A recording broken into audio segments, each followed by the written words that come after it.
Good morning, afternoon, evening, wherever you are. Mark, I can see you're up really early. Um, and welcome to our first research conference on philanthropy and giving. I'm assuming that if you're here right now, then you know a little bit at least about CSIP. But to sort of complete that picture, the Center for Social Impact and Philanthropy is India's first and only so far academic center that works on these two topics, social impact and philanthropy. We've been around for almost 6 years, and our goal really is based on the premise that a fully functional democracy needs a strong, vibrant civil society and a highly effective philanthropy.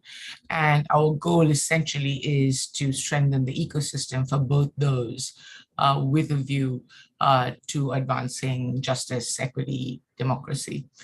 The way we do that is essentially through three things. We curate data, evidence, knowledge that helps to inform decision making. We convene groups like you and others to evolve norms, standards, and to advance our shared knowledge. And we we do capacity building. So for a range of stakeholders, from nonprofit leaders to graduates of Ashoka University to now this year philanthropists as well. So one of the reasons this research conference is special is because there is so little research on philanthropy and giving in India.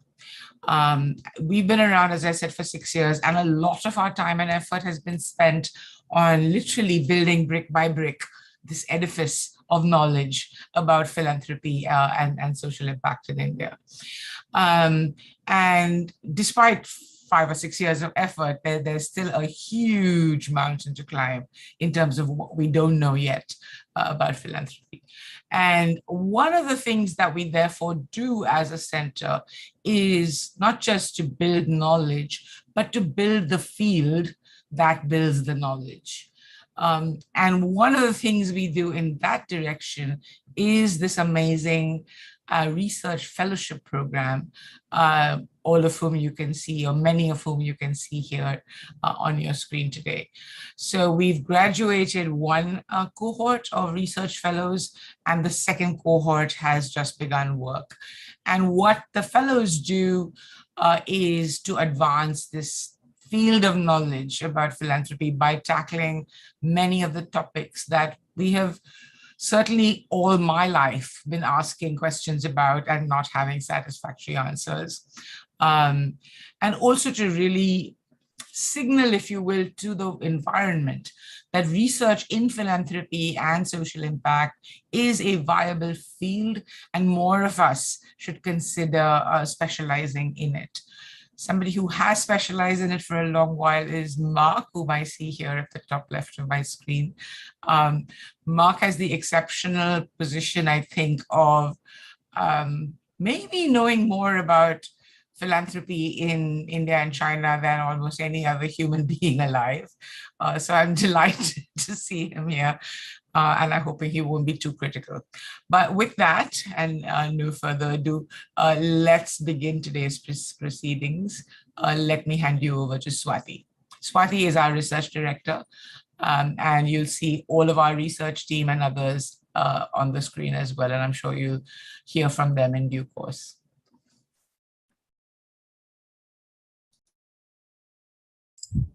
Swati, you're on mute. Sorry. Thank you, Ingrid. We're all very excited to have you join us for our first research conference hosted by CSIP. I'll just take a little bit of your time to introduce the flagship research fellowship program that Ingrid just talked about, and also introduce the new cohort of 2022. The fellowship was launched in 2020 with a view to generate and support research in philanthropy. As we've all noticed, there's very little research done on this area. And our experience over the last 2 years has only validated the critical need for this kind of program, particularly in India. And also the impressive body of work which was produced last year has been a tremendous learning experience for us, and again, validates the need for having a program like this. All the papers from last year are up on our website, and I hope you'll get a chance to read some of this tremendous work. But just to give you a little bit of an idea that, these papers not only explored the idea of giving, but also the distinct motivations and forms that giving can take. Some of the papers talked about indigenous and traditional giving. Some of them talked about religious giving. Some of them talked about the importance of small family foundations and service clubs in the smaller cities in India. That's again something that sort of falls through the cracks. These studies also reveal the impact and potential that modern philanthropy can have in underserved sectors, as well as critical sectors, which have been recognized for quite some time, like gender, livelihoods, and environment. For this year's cohort, the selection process began in 2021 and concluded with the onboarding of new fellows in 2022. As with last year, we're very encouraged to see the fellows, which are selected by an external jury, represent diverse interests and backgrounds. We have practitioners, we have researchers, as well as civil society professionals. A large number of applicants and fellows are women, which we know is always a good thing. So we're very happy about that. Mentoring a diverse group of fellows has been quite a learning experience for the entire CSIP team. Not only have we understood philanthropy, the nature of giving, the forms it can take, but it's also enhanced our capacity as researchers to be able to respond to the specific needs of each and every fellow, whether it's writing styles, research methodologies, and problem solving. So it's been, a great sort of learning experience, and we always look forward to interacting with our fellows and learning from them, because we're not just here to curate knowledge, we are also here to learn from everyone. So we're very excited now to have a new cohort 2021, and we look forward to all the work that they can produce to us. I will now call on them. Right now they have joined us, and ask them to introduce themselves. I think, Bhakti, if you're ready, we can start with you. Sure. Thank you, Swati. I hope I'm audible. To begin with, I'm really grateful to be a part of this year's cohort. My name is Bhakti, and my research project for this fellowship seeks to understand the many sites and articulations of ethical responsibility, both in the discourse and practice of strategic giving. For the purpose of this fellowship specifically, my focus would be on institutional giving, particularly on philanthropic foundations in India. This project, I think, is as much a part and product of biography as eventually it would be of a sociology or a history or a political economy. And having said that, and thus, it does draw on the growing academic interest and also a burgeoning body of literature on the phenomena of philanthrocapitalism, often used interchangeably and often conflated with the idea of strategic giving. It draws from both the critics of philanthrocapitalism who would posit it and consider it essentially as a very uncritical or even an antiseptic sort of an application of the logic of the market and business methods to philanthropy, as also from its advocates and proponents who would then go on to argue for both its effectiveness and efficiency. Having said that, this project is particularly close to my heart, I think, because it also draws from my own academic interest and professional journey thus far. I have been a fundraiser in the development sector in India, I think, for 8 odd years now. And over the course of the years, I think I have come to recognize and appreciate the value of philanthropy as transformative praxis, the role of philanthropy in really enabling freedoms for people. But I think somewhere I have also been, I think, deeply unsettled by what I've felt is a growing convergence, a sort of a straitjacketing in the way in which we understand, talk about, and practice giving. And I think this project for me is an effort to disrupt both my own prejudices that come in as a fundraiser, but also the dominant discourse of strategic giving that sort of is overridden with articulations of scientificity, of measurement and efficiency by centering questions of ethics and morality. My hope in the end from this inquiry, I think, is that it would open up spaces for conversations about I think about newer normative and discursive possibilities, hopefully towards a philanthropy that in the end is unafraid to interrogate itself. And I'm looking forward to listening to all our panelists and from each of you here. Thank you.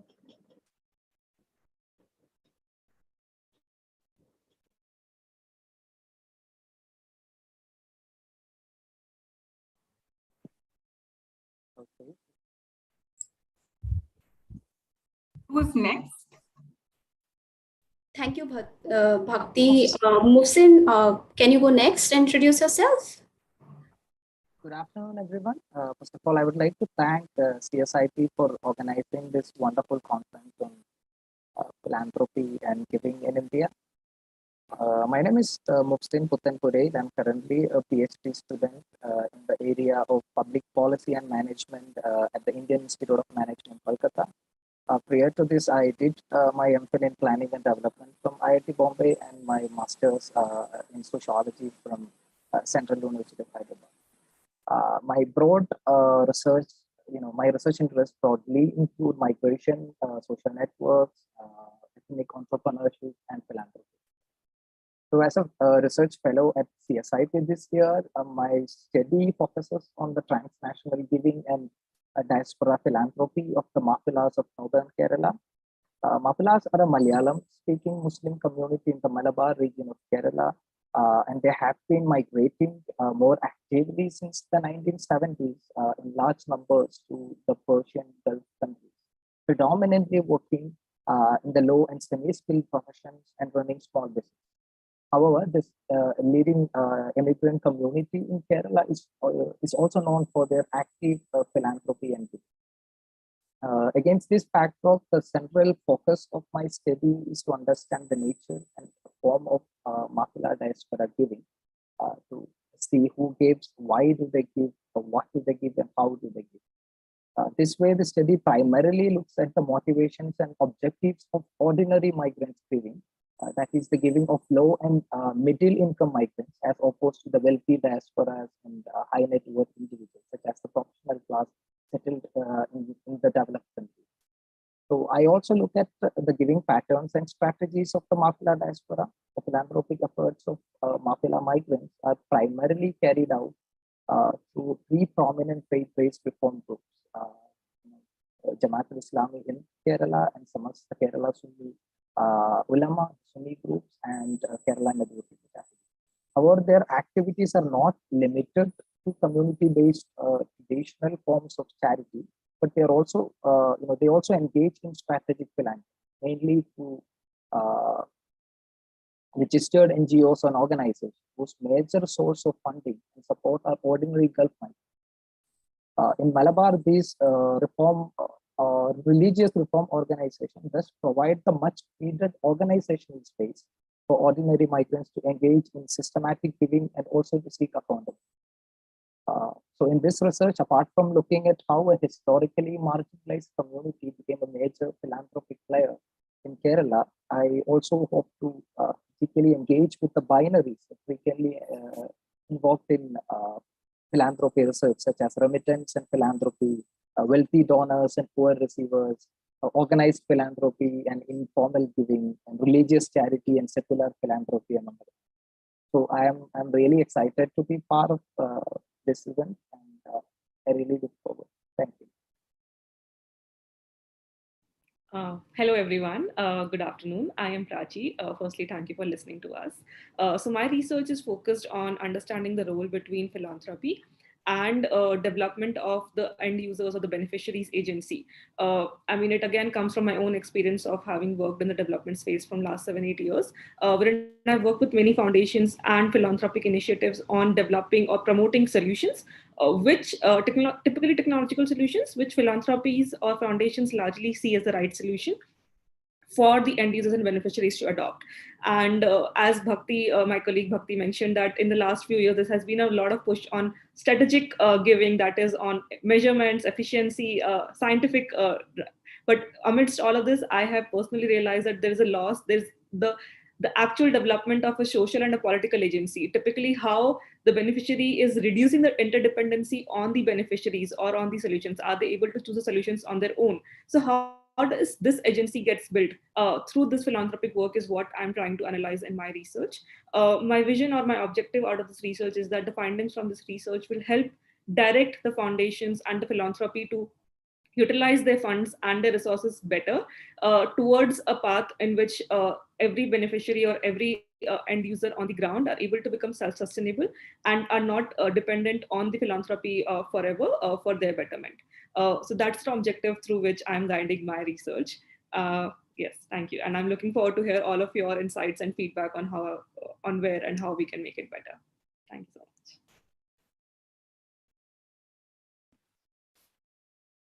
Yeah, hi, I'm Safura. I'm pursuing MPhil from Jamia Millia Islamia. I'm also mom to a 1.5-year-old toddler.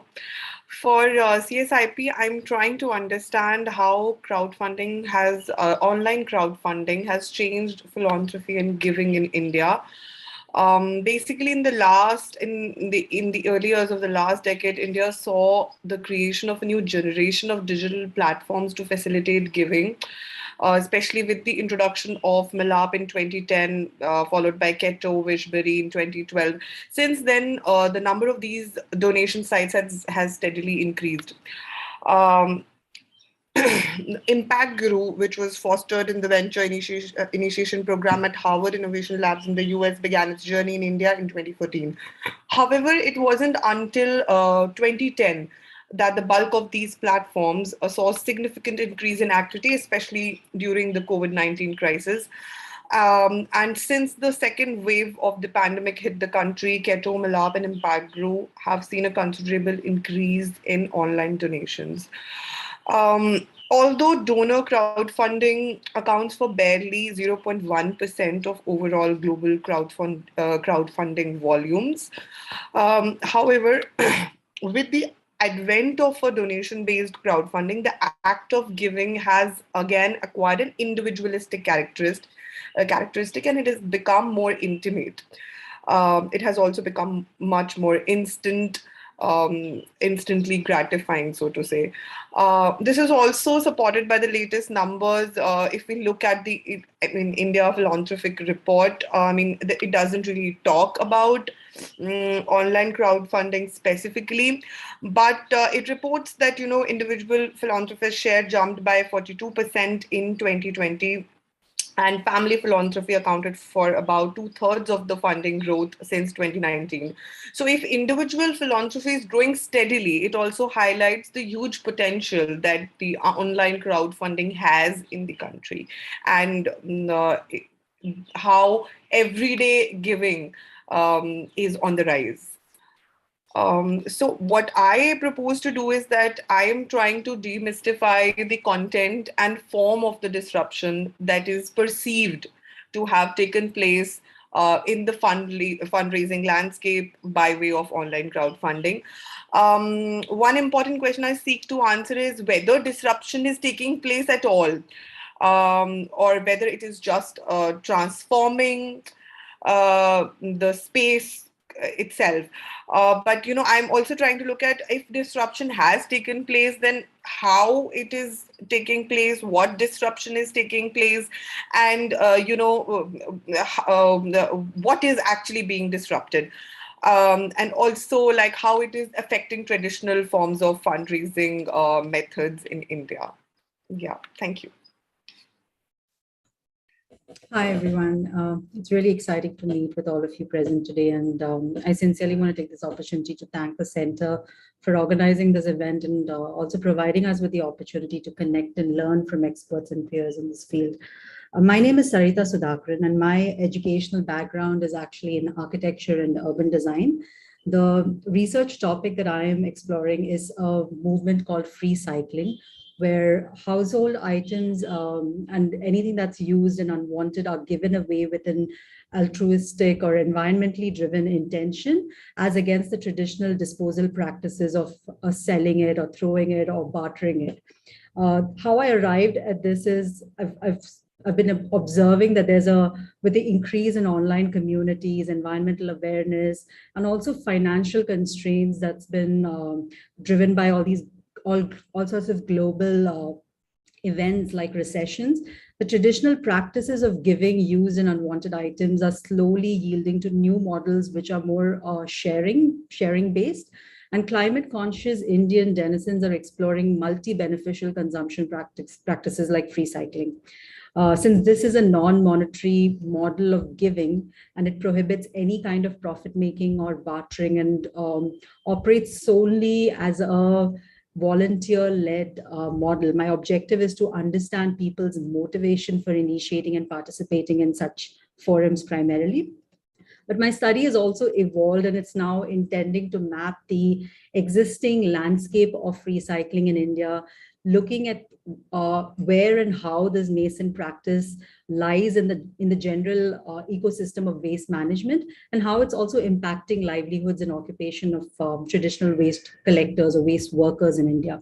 I'd also like to take a minute to introduce how I arrived at this subject, because it's a little detached from philanthropy as a larger conversation.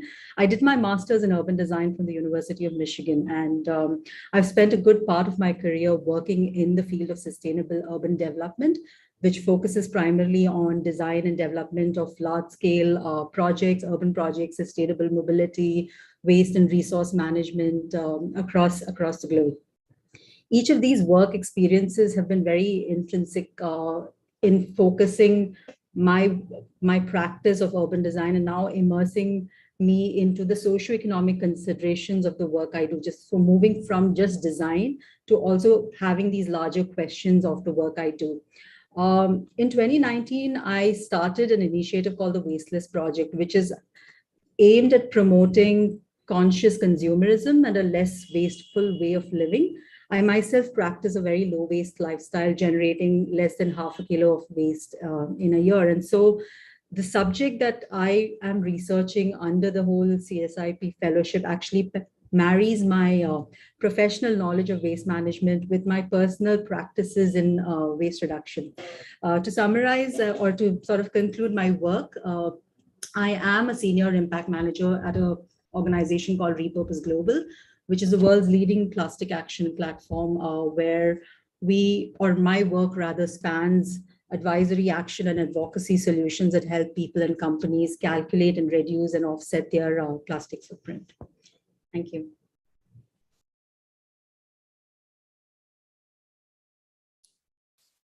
Thank you, Sarita. Sasi, if you can just go ahead and introduce yourself. You are on mute, Sasi. Please unmute yourself.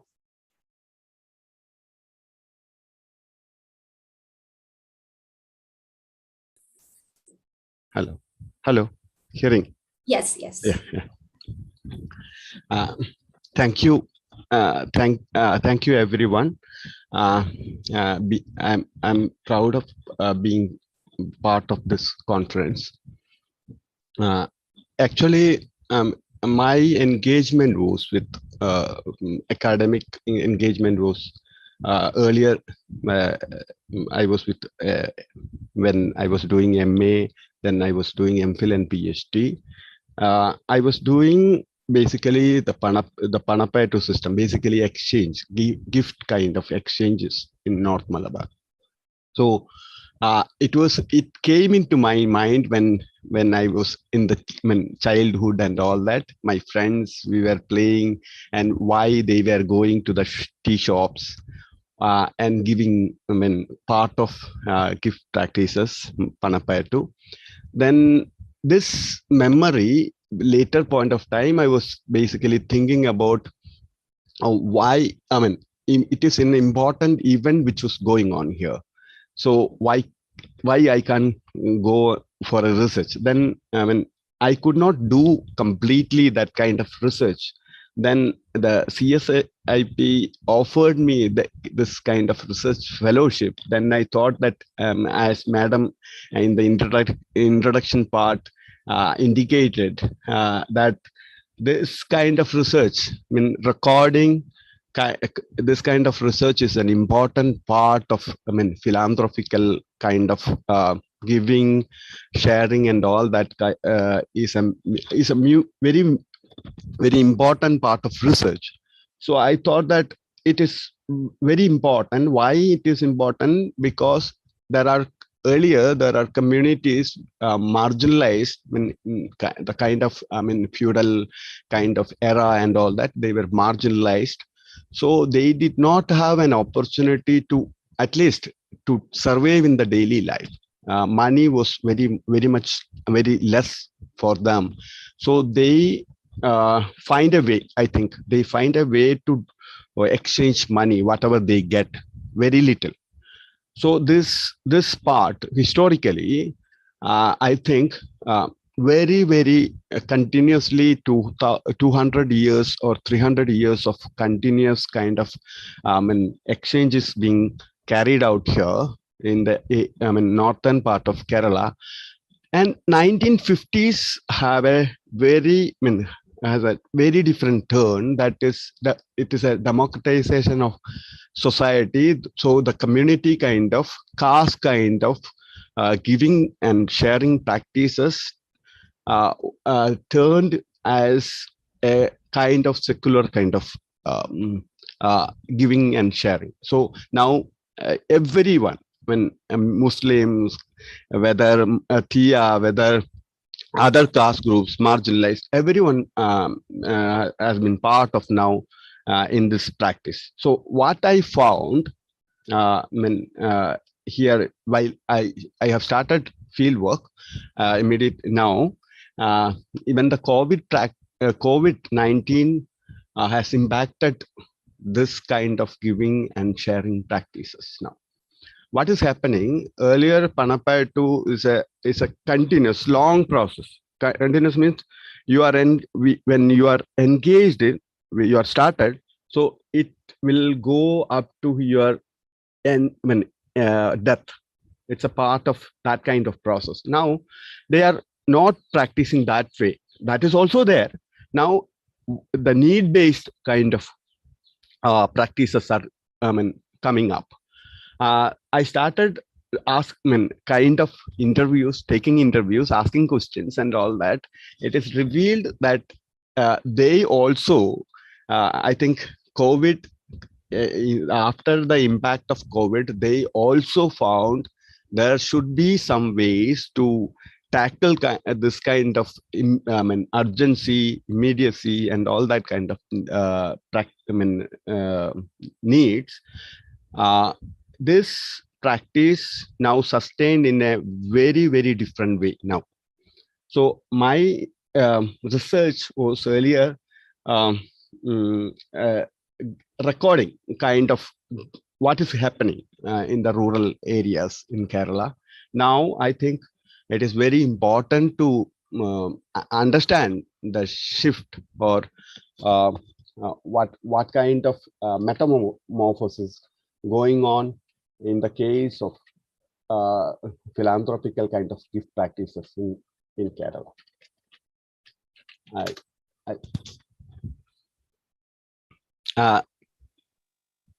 I stop with this. Thank you. Thank you, Sasi. Hi, good afternoon all. My name is Sheetal Devasthari. I did my bachelor's in political science and law from Mumbai University, and later I did my master's in social work from Tata Institute of Social Sciences. I have work experience both at the research level and programmatic level, mainly in the area of criminal justice system. One of the researches I was involved in which was regarding crime working, non-registration of crime by police, and way towards citizen-friendly policing. The other research I was involved with was regarding nature and mapping nature and extent of human trafficking in India. And during my master's also, I did exploratory study about the lived experiences of women offenders in the criminal justice system. Basically, their experiences with police, prison, their journey with police station, court, and prison. And program level also, I was involved in implementation of programs on juvenile justice system, especially with focused on children in conflict with law. The other program I was involved in was regarding response towards gender-based violence, which included capacity building of stakeholders, research, etc. While working with children in conflict with law, I got to know that the population is this category of children the population is very invisible in the whole system. Also, it is a floating population. They are staying in observation home or any state home for a very minimum period of time, maybe for two days or for 3 months, or not more than 3 months also. Also, there is no structured long-term intervention or any program designed for their rehabilitation and reintegration. There are very few organizations working in observation home as well as at community level with at-risk children also. So even the state response government services, they have the limitations and they are very inadequate. So there are chances are very high that the children ending into adult criminality. They are going back to the same community, same society, same environmental condition without any structured social work intervention. So I wanted to understand the philanthropy, like mapping the philanthropy in this juvenile justice system. Maybe I will focus. I will definitely focus on children in conflict with law, but I am taking the data about children in need of care and protection also. I will do it through a case study method. I have shortlisted organization. I will do the case study. And currently, I am in the phase of finalizing the research instruments and seeking permission from the organizations. Thank you. Hi, everyone. My name is Shwetambara. My topic is how global philanthropy and an interplay of global philanthropy and changing philanthropic landscape in India has shaped the queer movement in India and queer identities. One of the reasons I chose this topic is because I've been part of the movement for almost 10 years now, and have been working on gender justice for almost 15 years. I'm part of an organization called the Humsafar Trust. It's the oldest community-based organization working on LGBTQ rights. When I joined the organization, I started working on HIV interventions. And I worked on HIV interventions for several years before shifting to a completely different kind of work focused on inclusion of trans persons, socioeconomic inclusion of trans persons. And the funders in both the cases, the donors were very different. And what I realized is that the way we articulated ourselves, our needs, even our identities, was very different for the HIV interventions and for the funders who are funding inclusion, socioeconomic inclusion, skilling initiatives. One of the reasons why this landscape has changed so much is because the legal and policy landscape in India with respect to LGBTQI has changed a lot in the past few decades, past 1 decade. To be precise, we are suddenly a lot more visible, a lot more acceptable amongst a wide range of donors. So it has brought very, very interesting changes in the landscape of philanthropy as well. One of the reasons I wanted to focus on this idea of identities being shaped by philanthropy is that CBOs like us or community activists like me function with this assumption and propagation of the idea that identities have internal. We do acknowledge the fluidity of identities as well as the underpinning power dynamics, but in practice, the charm of an eternal existence of identity and the idea of a similarly eternal struggle that emanates from this assertion of identities is too hard to resist. And it basically obscures all the shifts in identity politics that results from changing funding landscape or power or money, the dynamics around that. So my research primarily focuses on how global funding led to creation and deployment of new identities in the Indian queer movement. And with these changing socio-political landscape, corporate philanthropy, how the rise of corporate philanthropy and acceptance within the corporate philanthropy is changing our advocacy strategies and the priorities of community-based organizations. And what are the fundraising and donor engagement strategies being employed by community-based organizations to negotiate the question of rights of queer people in this changing context? So I'm primarily focusing on that. I guess that's all. Thank you.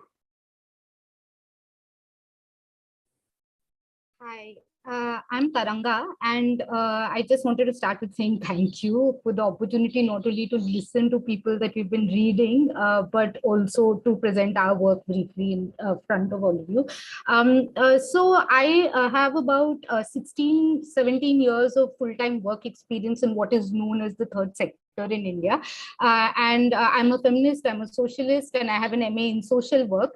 And what I've done essentially is as part of socio-political movements from childhood, as well as part of feminist movements, to also through professional social work and programmatic means to build large organizations, design large-scale programs, do legal advocacy, draft schemes, and do all of this in the context of particularly education and sexual and gender-based violence response with state systems.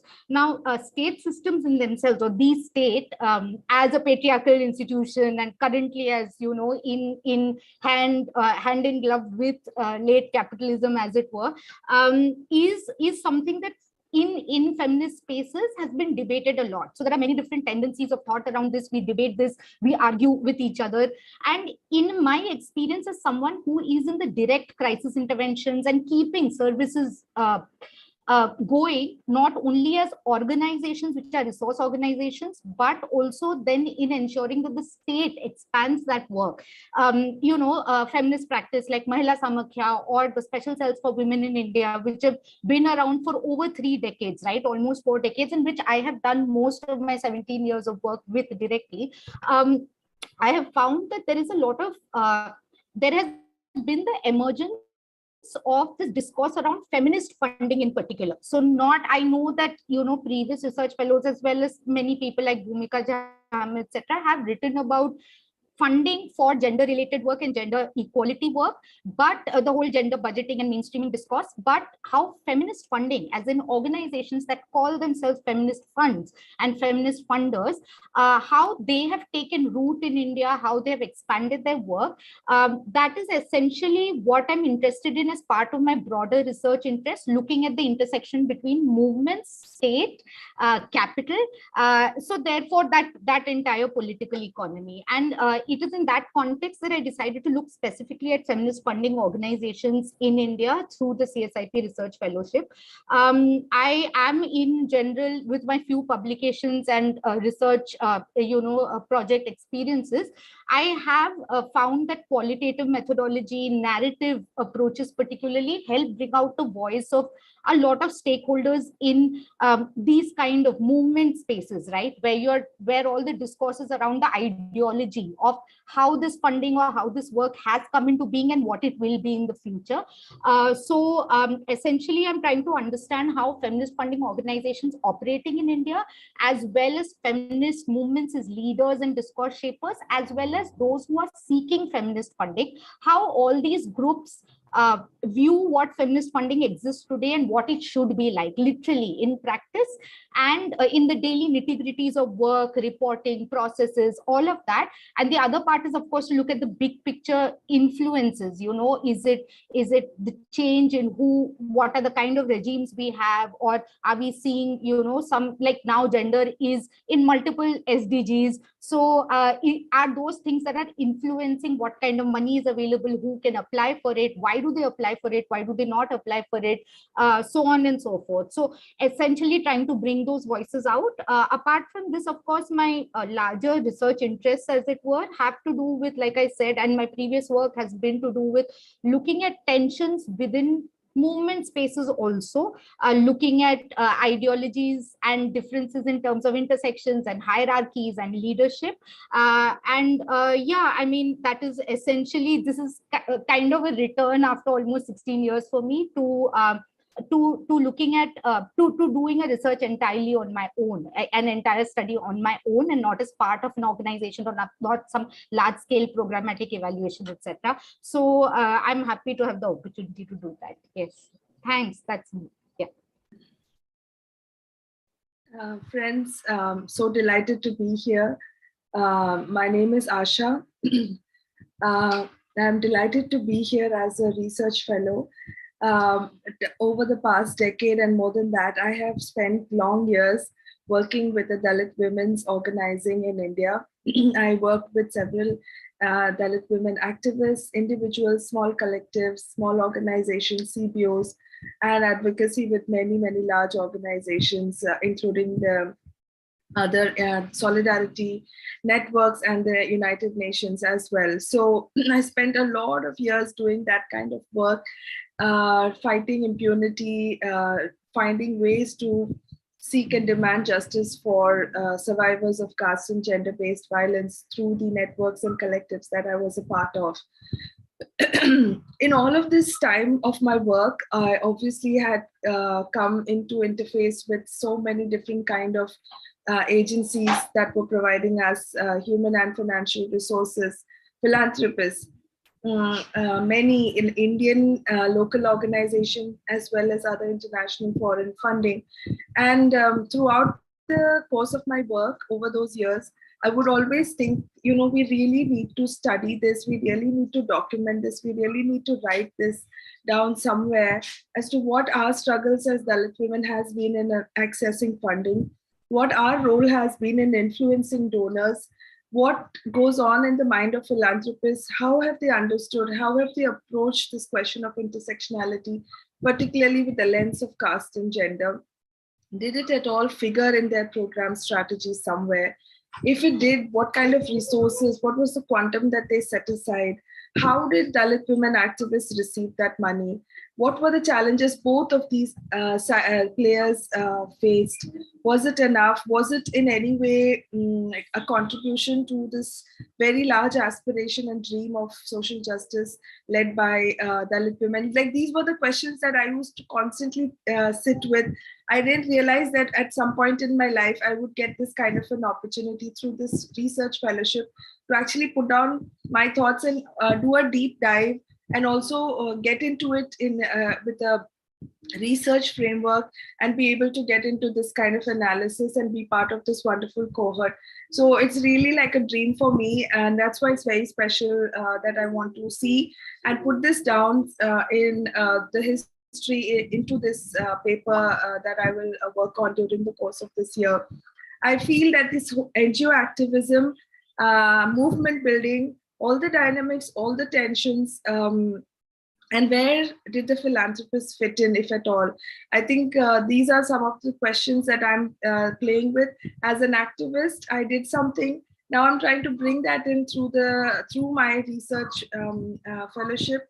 And I really thank the team here for providing support and also learning, especially through this conference as well. And I really look forward to learning more from you all over the course of these 2 days. Thank you so much.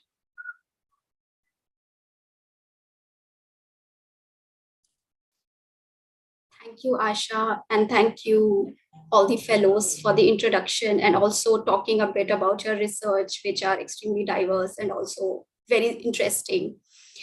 We will now move to the panel, which basically consists of the 3 fellows from the CSIP Research Fellowship 2021 cohorts, and who will present their research they have basically undertaken during the fellowship period.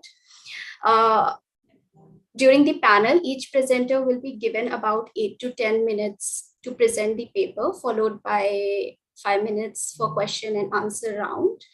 And if anyone in the audience has any questions, we have been putting this in the chat box as well. So please type them in the question and answer chat box, and we will take it up after the presentations. So the first presentation is by Ayoshi Agrawal. And this paper was basically written by Ayushi, Arundhati Sridhar, and also Bedutroi Bhattacharya. So a bit about the author. Ayoshi Agrawal is a feminist researcher, activist, and a writer. She works as a communication manager at Gender at Work and has been engaged in various research and communications projects in multiple countries and have worked at various levels. She also holds double master's degree in human rights and democratization and also in English literature. In addition, she has published research around sexual harassment in India media houses and gender and migration. So their paper is mainly about understanding the patterns of funding for gender equality in India. And they have tried to look at this through a feminist lens. Over to you, Ayushi.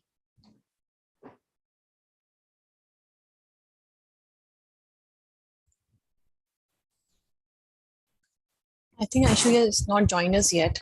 I see Zubin here. We can move on to Zubin. We can resequence the papers.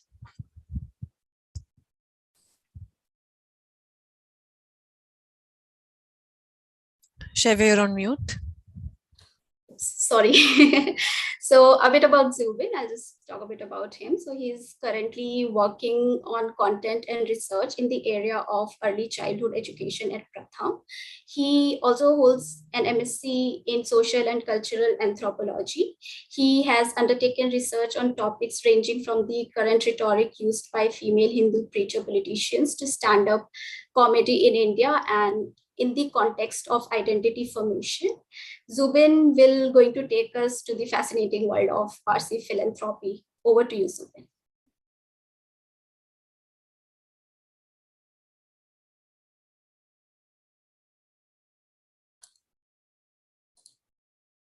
Zubin, you are on mute if you're speaking.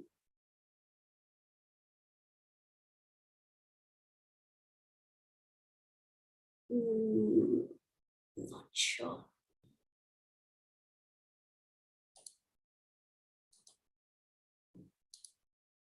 Okay, and I also don't see.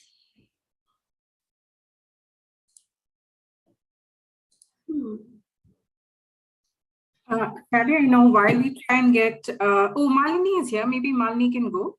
Malini, are you ready?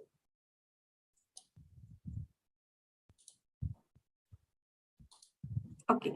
Shavi was just saying that, while our research fellows were talking about their work, we got some questions on the chat box. And these are not to the research fellows themselves, but I think they're meant for the panelists also. So while we try and get the research fellows on, perhaps we could ask these questions, and if anybody in the panel can answer that, it would be great. I think somebody asked something about bonds, right?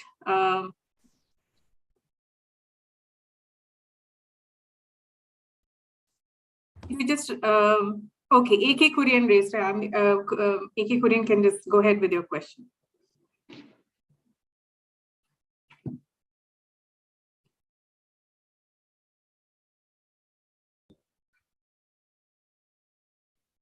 Ayushi has sent a message. Yeah, I can see Ayushi has joined. Malini is also here.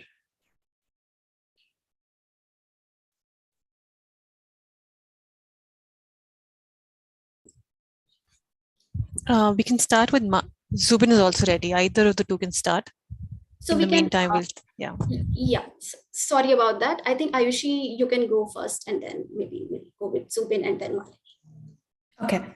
Hi, everyone. Thank you so much for joining us today. My name is Ayushi. I'm going to start sharing my screen now. Please let me know if that's visible. Great. As I said, thank you so much for joining me today. I'm going to talk about our paper on funding for gender equality in India, applying a feminist lens. I and my colleagues at Gender at Work, Arundhati Sridhar and Bedutroi, co-authored this paper, and I'll be presenting on all our behalf. Largely, our research is about deep diving into the philanthropic trends in India, specifically for gender equality, and we've utilized an intersectionality-based framework to analyze what gets funded, how it gets funded, etc. So today for the paper, I have, I think, 8 minutes to present, in which I'll quickly try and talk about the context, the frameworks we've used, methodologies, and some of our key findings. Team, please let me know if I'm going very quickly or if I need to slow down. Great. So globally, over $1 billion are committed to supporting gender equality between 2019 and 2020. However, less than 1% of it reaches women's rights organizations and feminist organizations and movements globally. Specifically for India, very little disaggregated data is available, and no landscape studies have necessarily been conducted that speak to the numbers on what is being funded within the broader purview of gender equality. 4%, having said that, 4% of top 100 firms in 2017 and 18 put CSR money towards what they call women empowerment, according to UNDP data. So in order to do our research, we used two frameworks. One was an intersectionality-based policy framework. I'll refer to it as IBPA from now on, and which essentially captures in response to the multi-level intersecting and interacting social locations, factors and power structures that influence human life and experiences. In this context, gender equality funding in India. The other framework that we used is feminist funding ecosystem framework. So that framework, we borrowed and adapted it from AWID. It imagines philanthropic funding as a tree and maps on it what is being funded and how the larger ecosystem interacts within itself. Because we'll be talking about it in the next 5 minutes, I quickly will run through what the term intersectionality means, though I believe most of you here would be familiar with the term. Intersectionality refers to the critical insight that race, class, gender, sexuality, ethnicity, nation, ability, age, they all operate not as unitary units, but more as reciprocally work, constructing phenomena that work with each other, talk to each other, intersect with each other, to shape the complex social realities and our lived experiences. I am, for instance, not just my race, I'm my race, gender, my sexuality, my ethnicity, etc. We've used this sort of framework to, look at our findings and analyze our results. You will see a more deep dive into what this means in the paper itself. Again, to quickly go through the methodology, we did a literature review followed by a desk research, followed by semi-structured interviews and working group discussions. And then we used the two frameworks to form our analysis. Of the things in our research, we surveyed and did extensive literature and desk research of 66 philanthropic institutes, primarily via their annual reports, websites, and a baseline survey. Of these, we interviewed 33 and conducted different focus group discussions with civil society organizations. Again, to give a quick overview, 62.5% of the people that we surveyed and talked to were philanthropic foundations, 30% civil society organizations, and 7.5% of them were from the academic. Okay. So, God, I'm sorry. I feel like I'm going like a train. I think, please let me know, team, if I'm going too fast. So, for our IBPA framework, we looked at power, privileges, knowledge, looked at multi-level implementation and social justice and equity. And this is what I'm going to do now. I'm going to go through the findings based on these broader structures. So when talking about power, privilege, and money, what we found was that within the Indian philanthropic system, there's a pattern of top-down decision-making across corporates, independent philanthropic organization. The final call on what gets funded lies with CSOs, with the CEOs, with the chair people. Unfortunately, it does not lie with CSOs. There's a lack of representation. 70% of staff, 43% of CEOs, and 22% of board chairs are women. Representation dwindles as power increases. Please note that this data does not include trans or non-binary people, as they were completely absent from the landscape. Very interestingly, there's obviously a tenuous relationship with money. Organizing work in the past, as we know, has been seen and cast as voluntary work. You organize because you want to make a change, which flushes the sector with people of distinct class and distinct privileges, because budget continues to undervalue human labor, right? CEOs, chairpeople of foundations and philanthropies often tend to belong to a certain class, contain certain power, right? Also, what we've discovered is that there is a deep lack of feminist funds, like Women's Fund Asia, like Global Fund for Women. There are not enough women funds present and feminist funds present in India, or, there's one, which is not enough. Right, the second level of our analysis and our findings were around knowledges and collaborations. The issue with philanthropy or charitable giving was that who holds the knowledge, where the knowledge lies, and how it must flow. It continues to persist in India. There's also no transparency, or a deep lack of transparency. Less than 45% people shared their annual reports online. Only 32% shared their financial reports. Obviously, collaboration is at odds with capitalism. Investors want to look for unique solutions that they can brand, that they can package, and then they can posit as impact that they have made, as opposed to looking at problems at scale and collaborating collectively to address the deep, pervasive structural problem that gender inequality in India is, right? Then the third aspect of our findings was around social justice and equity. What is being funded? Where is the money going to, right? There's very limited money that we found that goes to gender equality. And even then, the money that goes to gender equality, it goes to microfinances. There's very limited core funding, as we mentioned earlier, because of the perception of what movement should be, of what women's rights work should be.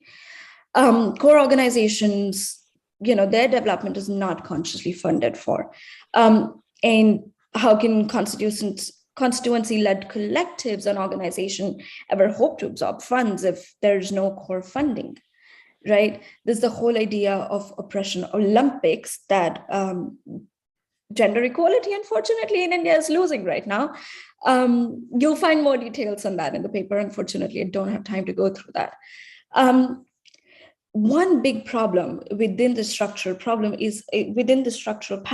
is that gender equality is seen as a product, right? Capitalism asks the question, what's the return on investment?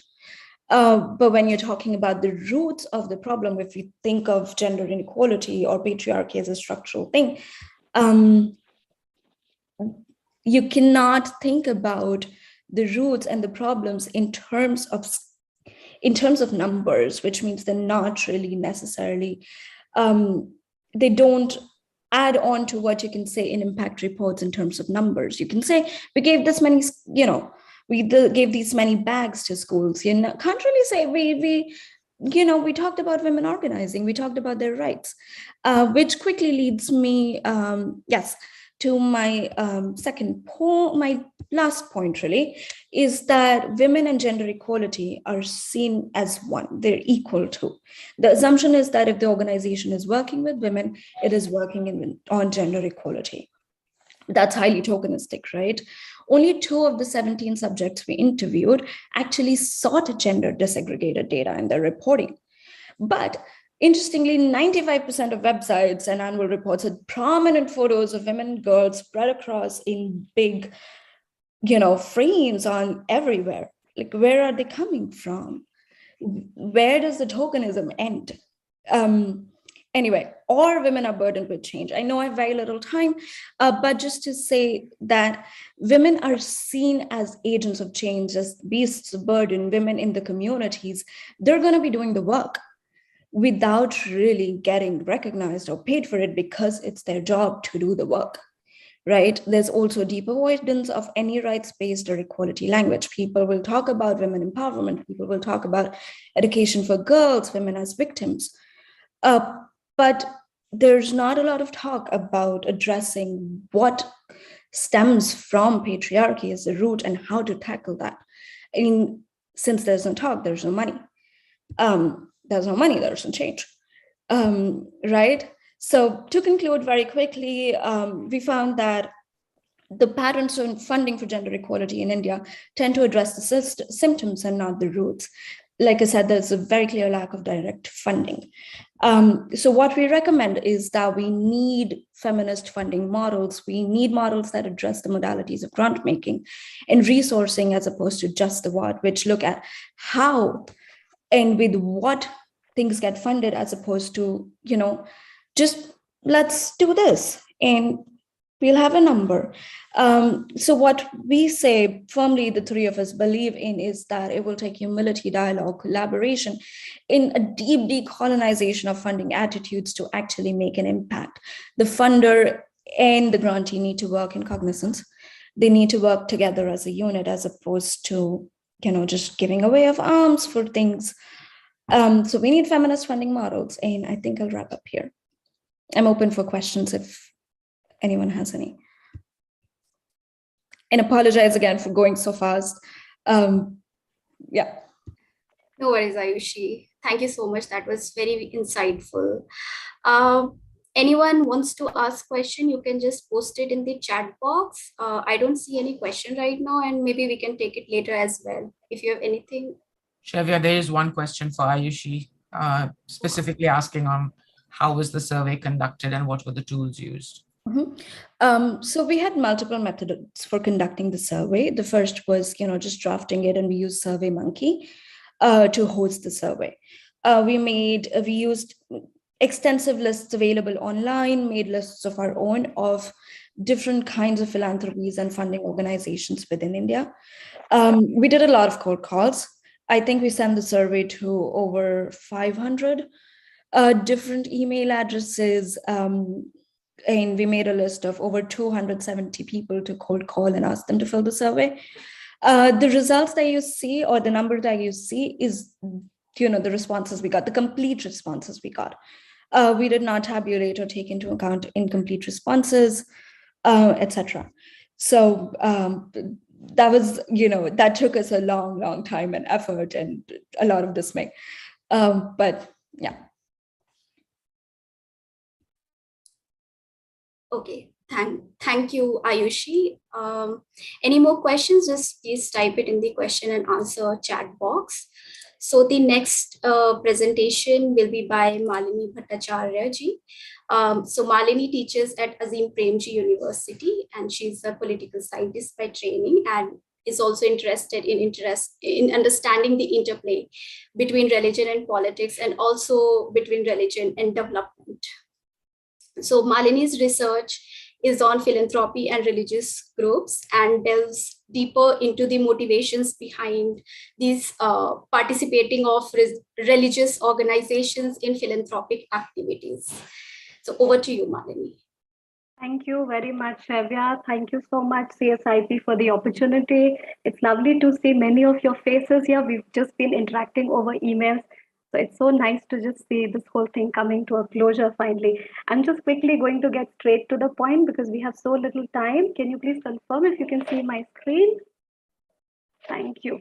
All right. So the topic for my research is as follows. It's called Sacralizing the Secular Philanthropy in Christian, Hindu, and Islamic Organizations. And I'm going to begin by talking a little bit about the context to the study. And most of the names I see here on screen are already stalwarts in the field, who are already aware of some of the problems that I'm going to talk about. But nevertheless, there's no harm in this reiteration. So I want to begin by situating the research question in a certain context, which I think has been plaguing the philanthropic sector for long now. The history of modern philanthropy, as we all understand, quite problematically views the trajectory as being linear, as being a teleological progression, which has moved from more personal forms of giving, often dubbed as charity forms of giving, to more public ones, which are supposedly more secularized. And with growing secularization, firming up of a liberal modernist imagination, more sacred, more impulsive forms of giving seem to have been relegated or marginalized.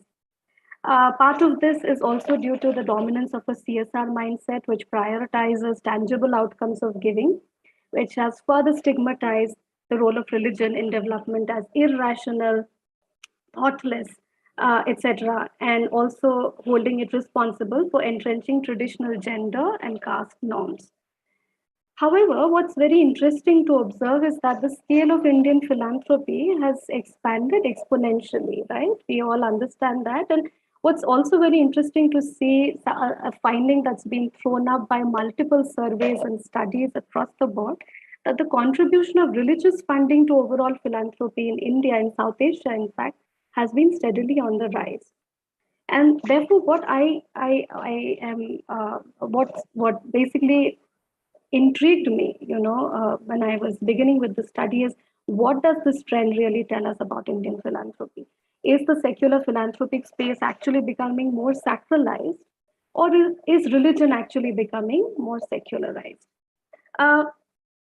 Now, while wanting to explore more about, how do religious organizations actually perceive of and make sense of philanthropy and their own role and their own subjectivities, one problem that I encountered was, how does one go about defining religious organizations? And I don't feel like I still have a very clear-cut answer, but this is what I wanted to use. So I drew upon Elizabeth Ferris's framework, and she talks about how faith-based organizations are those which are characterized by at least one of these following provisions: one, affiliation with a religious body; second, a mission statement with explicit reference to religious values or drawing financial support from religious sources; and finally, and/or a governance structure where selection of board members or staff is based on religious beliefs or affiliation, and/or decision-making processes based on religious values. The research question that I ultimately sort of carved out after a lot of back and forth is as follows, which is, how do religious organizations negotiate the essentially legal, rational character of the philanthropic sector while retaining their own religious identities, right? And some of the sub-questions that I worked with were as follows: what motivates religious groups to really participate in philanthropic activities? What kinds of practices have they adapted over a period of time to appear, quote unquote, more secular? What kinds of categories and idioms do they employ to describe the humanitarian activities such as dhan, seva, charity, zakat, etc.?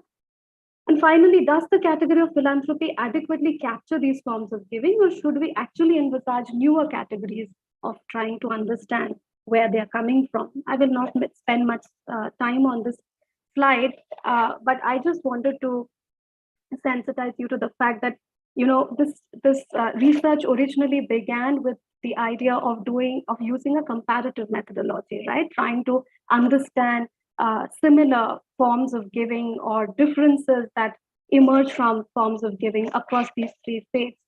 But then I stumbled upon a very interesting thinker, Johann Gottfried Herder, and he's actually somebody who's very, very significant in the cultural studies field. And he argues that as each culture is complete in itself, it cannot be treated as a stepping stone for another more progressive culture. So it just didn't seem right to use the word comparative in the study title. The other big change that I also make is that I initially had proposed to frame the study as religion and philanthropy. But what I actually came to realize, and I will demonstrate that in the findings section, is that philanthropy actually inheres within religion. It's not outside of it. So the usage of the term "and" can actually be a misnomer. It can actually be misleading.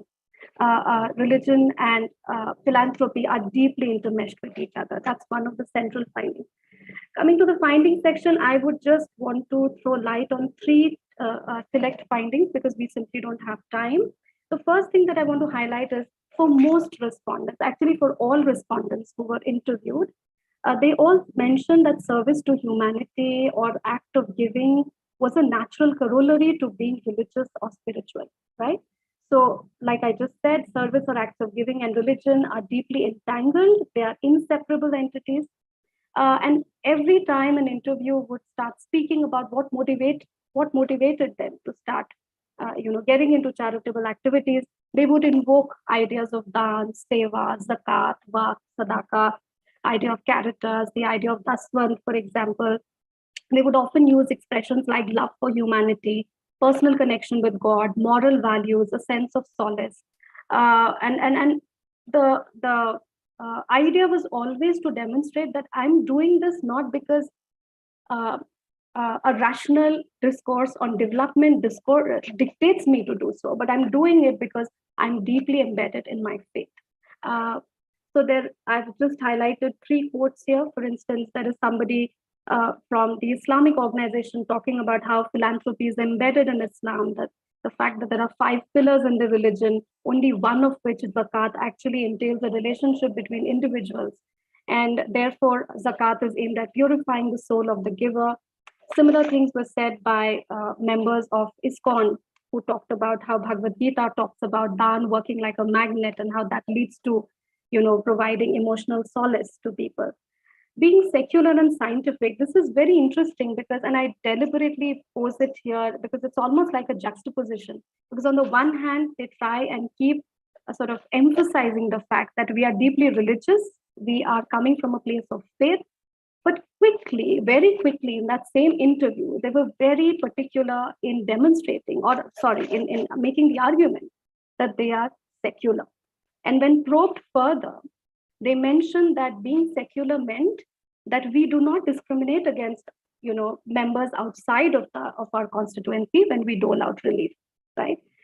The other interesting finding, the other interesting theme that comes out from this topic is that they consider religious teachings about philanthropy to be not only scientific, but also in perfect harmony with the rational discourses of development. For them, there was absolutely no conflict. So, for example, a Catholic priest made this very interesting, comment when he says, science is not contrary to religion. The secular human rights discourse is impossible without religion. The story of humanitarianism is a human story and cannot compartmentalize the secular and the religious like this. I cannot think of human rights without empathy and compassion. Even the Pope is talking about climate change, unquote. I'll move to the last theme, which is about governmental control. And I think this is, again, a very important theme to highlight because this happens to be one of those most contentious aspects where, primarily because it seems like the secular part of the philanthropic space is constantly wrestling with an endeavor to tame the religious and keep it under control. And if you're aware of the recent FCRA amendments in India 2020, which is not directed only towards religious organizations, this tendency to control the philanthropic space, the civil society space, has been very, very endemic, I think, in most societies. There were diverse perceptions that emerged from religious organizations with regard to issue of government control. These were around income tax issues, or income tax waivers rather, FCRA amendments, etc. Some respondents felt that some governmental regulations are necessary and even desirable, given that there is multiple scope for corruption. Members of minority religious groups in particular expressed that many of these regulations are deliberately aimed at targeting them. The governmental perspective, I happened to interview one income tax assistant commissioner.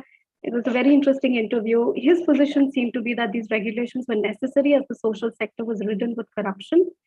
And again, these interesting quotes follow, where one person says, if I have not stolen money, I will not care about any number of regulations. Another person very interestingly said, complying to legal regulations helps my organization improve its legitimacy and improve my brand image.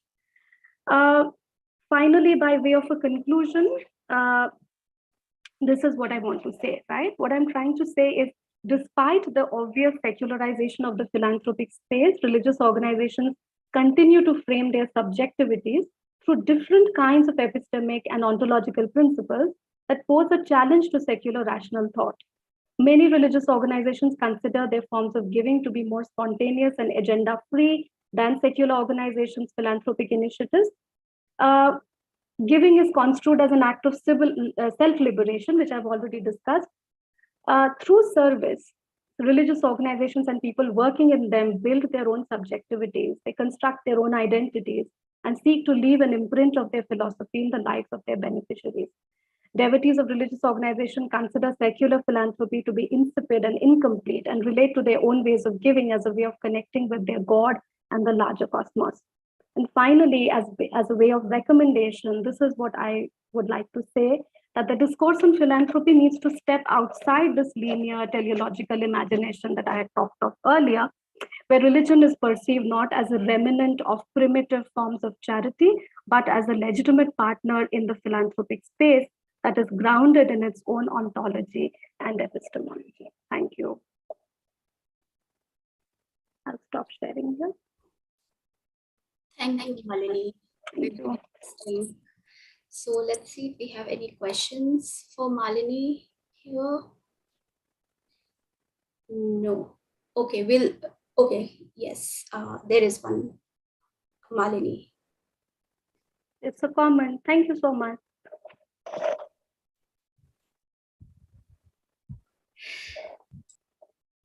There's a question from Malini. Oh, there is one. Yeah, Malini, there is one by Shalini. So she has asked that, did you deploy any strategy to avoid observation bias, which may have been an obvious occurrence in the research?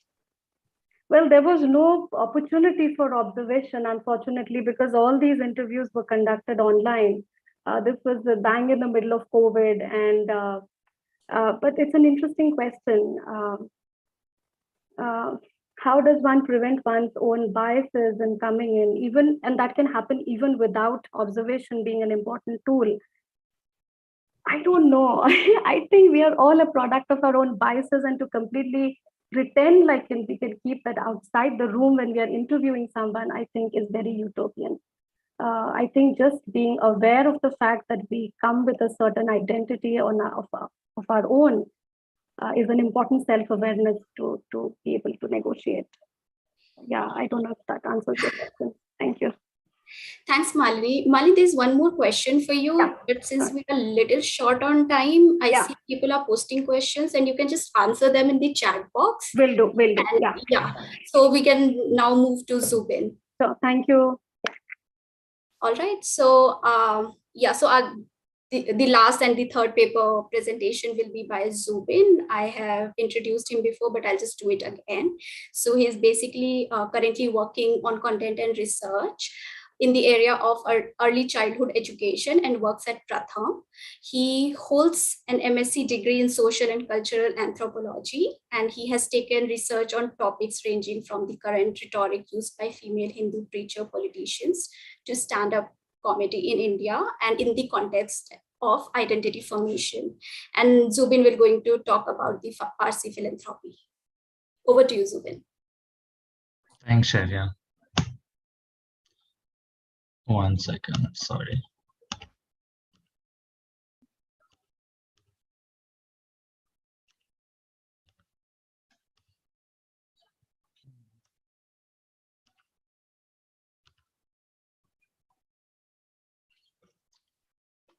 Everyone, so as you can see, my topic of research is the philanthropy and giving that Parsis do in today's world.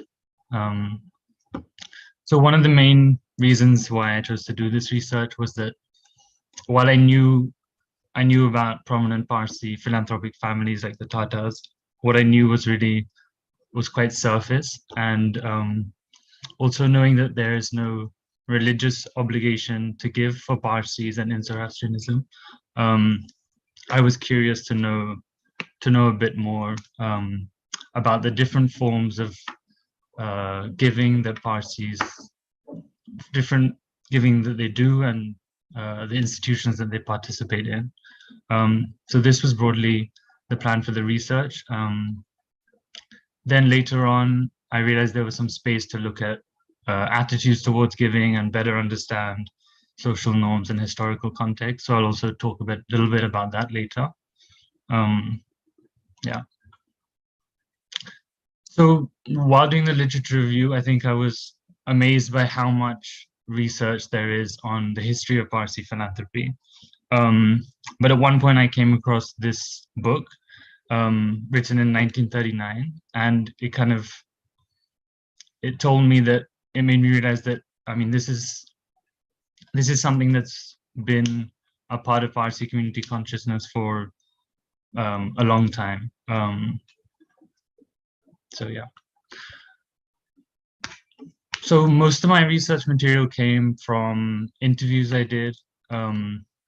I tried to keep this process both organized and informal. Many people I spoke to were suggestions from planned interviews. I didn't really have ideas of what they would say or how much they would say, considering a lot of these were just on the phone or on Zoom.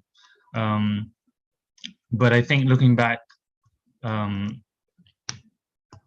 it worked well, and not having too many ideas about what people would say or what would be in my paper actually worked quite well. Yeah. I won't go into this actually in too much detail because I think Malini really articulated it well, but it's just to say that if we consider that the personal is an important part of philanthropy even today, then the personal and the relational, then I think it's clear why religion is an important subject to think about and research in relation to philanthropy. So I think a question a lot of people will have about Parsi philanthropy is why there's a prominent history to it that continues to today.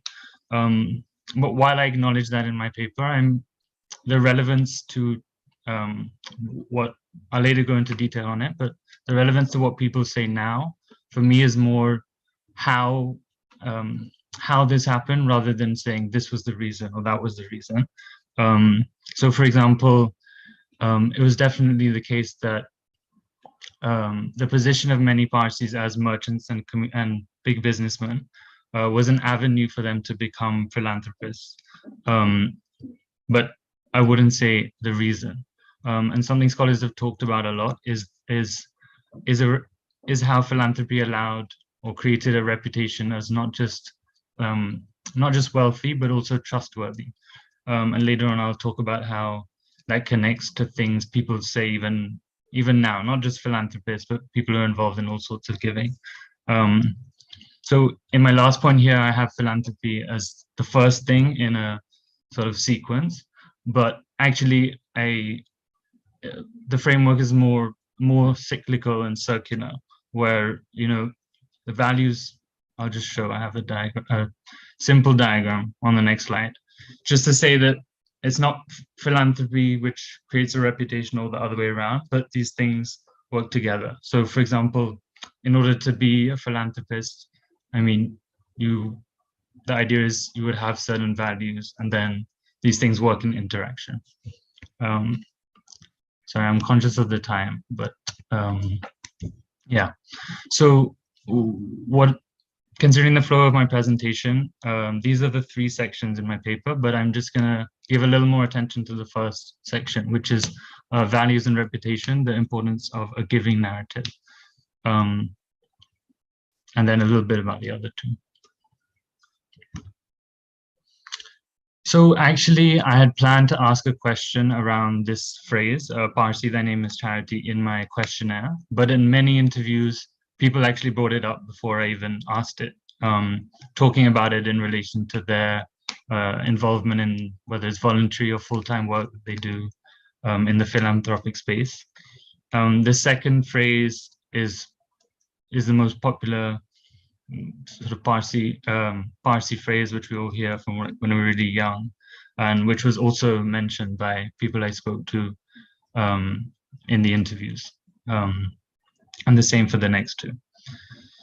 So what I really want to emphasize here, and what people in the interviews also emphasized, is that these phrases were really influential for them in their choices to be involved in their philanthropic work. And as a qualitative researcher, it was also good to see in quantitative research that survey studies have showed that phrases either about self-perception or about people a group you're part of do have a link to actual charitable giving that you do. And this doesn't work, again, it doesn't work it doesn't work in one direction, but is a sort of cycle or a feedback loop. And I then, in the next step, I saw this also in the quote below. I won't read it, but the idea is basically that what this person thinks of their community or the values of that community influences the choices they make, but I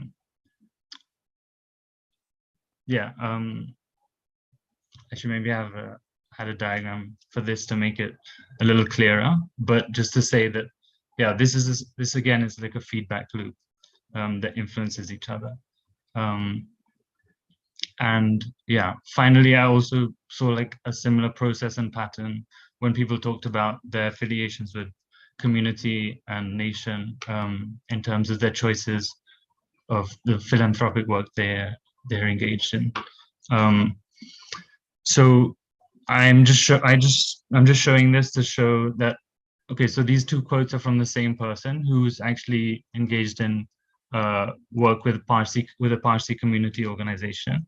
And it's just to partly say that, you know, an affiliation with a nation and a community is not something in conflict. It can work together, especially when in this example, there was like an acknowledgement that there was no shame around community affiliation. Yeah. Then my final section, this is just a little thing from it, but this is just to show that what I'm putting forward in the paper is not that for a person who's from a certain religion, that is the thing that only influences their philanthropic orientation.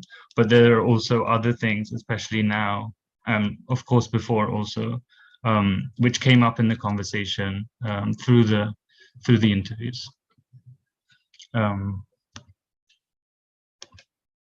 Yeah, I think I'm running out of time, so that's it really. I have conclusions, which the first 3 points are just summaries of each section. I think I put it in a generic way on the slide, but of course in my paper it's about Parsis, but I think it's something I wanted to suggest. One thing is that just to think about how our own self-perception and the things that influence our self-perception and our orientation towards philanthropy and giving is important. And the same way, our sense of our position in the society, considering that philanthropy is like relational and personal. It could be nation and community, it could be interests, a job, whatever it is. These are important things. And finally, that, you know, religion and any universalist ideologies don't work in conflict, but often, you know, they exist in the same space. Yeah, that's all for now. Thank you. Thank you, Zubin. Thank you so much. Since we have to start another panel in like 2 minutes, so we will not be taking question and answers live. And I think Malini and Zubin will going to respond in the question and answers chat box. And thank you all the panelists for this insightful discussion. And it was also very, very interesting to see how philanthropy landscape looks, especially diversifying out of the traditional sectors towards topics such as Parsi philanthropy in religion and in gender. So I think we're just going to take a short break, maybe a 2-minute break, and we will be back soon for the next session.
Hello.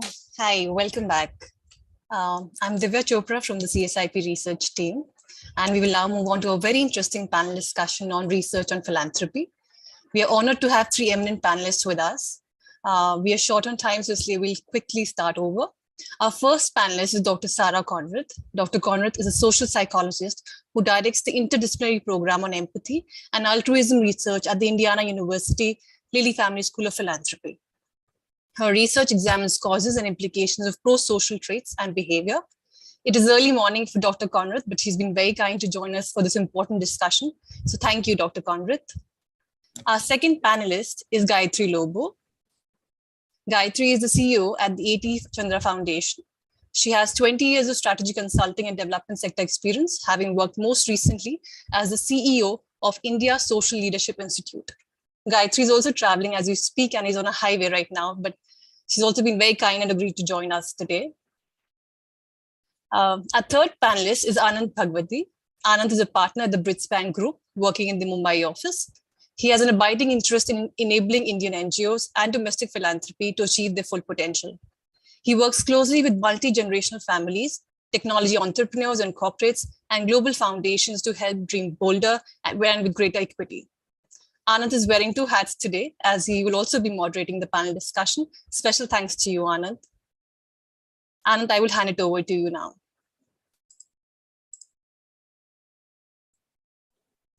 Okay, thank you so much. Thank you everyone for joining in. And it's great to, it's great to see everyone, and hoping to see everyone at some point in person as well. I'm going to dive straight in. We don't have a whole lot of time and some interesting points of views. I'm going to request Sarah for you to come in and share a little bit around your perspectives on research data, and also a little bit around why that is so critical to enable philanthropy to do what's needed. Over to you, Sarah. Thank you. I'm just going to share my screen. Good morning. Good afternoon for you. I'm here in the early morning. You may hear some children getting ready for school in the background, but they understand what's happening today, and they are excited to know that I'm in India. So what I'm going to do today is share an overview. Can you first of all, can you see my screen? Just no notes, just the screen? Great. Okay, I'm going to share an overview of some of the scientific research on the topic of why people give both their time and their money to nonprofit organizations. And I'm going to start with discussing some motivations for volunteering, since volunteers are one of the most reliable sources of donors. Then I'll move on to what's known about motives for donating money. I'm having a little issue with my hang on. Okay. So social scientists have identified several reasons that people volunteer their time to nonprofit organizations. Some are more focused on other people. For example, the desire to help others, called altruism, or to volunteer because it's important to loved ones, called social motives. Some are more focused on the self and how volunteering can be personally beneficial. For example, some people volunteer because they want to learn something new, because they want to help with their own career, to be self-protective, for example, to reduce negative feelings or escape from their problems. And sometimes people volunteer for self-enhancement reasons, for example, because they want to feel good about themselves. So these are all different reasons. I don't think any are better than others, but this is what we found in research on motivations for volunteering. In a large nationally representative sample of Americans, women rate most of the motives for volunteering as more important than men. But men and women rated career as an equally important reason that they volunteer. Other studies have found similar patterns.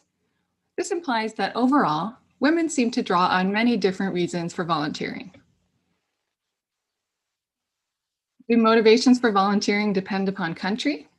Well, a lot of the research on volunteering motives has been focused on North America and a little bit in research in Europe as well.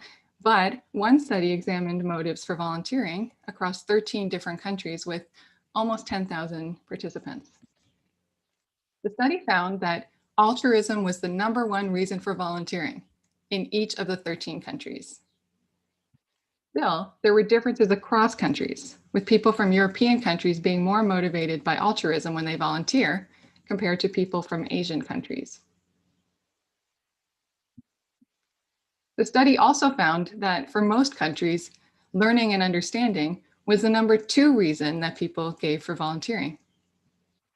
Again, there are differences across countries, with people from India and Croatia scoring the highest, and people from Korea and Netherlands scoring the lowest. Now we're going to move to why do people donate money? And this is a question that a lot of scholars have studied, and I recommend 2 excellent papers that review key predictors of donating. I'll give you a second to write that down as I share a little bit about an example of what they find. So for one example that I think is obvious to anyone in the nonprofit world is that people give when they're asked, or they're more likely to give when they're asked. And another common reason is that people gave in the past. So one of the big predictors of giving is simply having a history of doing that. But in those 2 examples, there's a distinction between precursors for giving and motivations. Most donors, when you ask them, wouldn't say that they donate to their local nonprofit, for example, their homeless shelter, because somebody asked them. Instead, they'd give a reason that has more psychological meaning for them. We've recently developed an 18-item scale that measures people's motivations for donating to charitable organizations. 6 top reasons emerged from our analysis. 3 of them were more focused on other people, and 3 were more focused on benefits to the self. You can find a summary of this research in this article on salon.com. In the other oriented category, a new one comes up that's relevant to charitable donations instead of volunteering, and that's having trust in nonprofit organizations. But we will see 2 more that are familiar: giving for altruistic reasons and giving for social reasons because it's important to loved ones. In the self-oriented category, egoism turned out to be a single factor that includes giving to feel good about oneself and giving to protect oneself from negative feelings. Either way, it's giving for some self-related reason. 2 new motives that are relevant to charitable donations, at least in the US, are giving to receive the tax benefit one, is giving to receive a tax benefit. And then I think more relevant broadly is refusing to give, saying that I can't give because of financial constraints. One way to remember these motives is to use this acronym, a taste for charity. You can see that here. And here are some examples of how we measured them, which you can freely use the scale for however you like. Maybe your donors would find it interesting, or maybe it would help you understand some top motivations. But as an example for trust, my image of charitable organizations is positive. For altruism, I donate because I feel compassion toward people in need. For social, my friends donate to charities. For tax, I donate because I receive a tax credit for charitable contributions. For ego, giving to charities makes me feel powerful. And for constraints, donating money to charities provides too much of a financial strain on me. And those are just example items, but there's a total of 18. In a large sample of Americans, women rated trust and altruism as more important reasons for donating compared to men.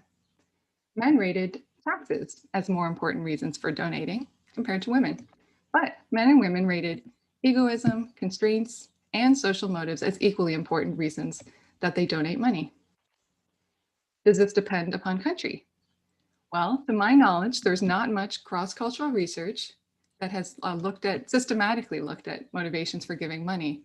And I think part of that was because that scale that we developed is pretty recent, and it was looking at a lot of different literature on motivations and developing a way to measure them.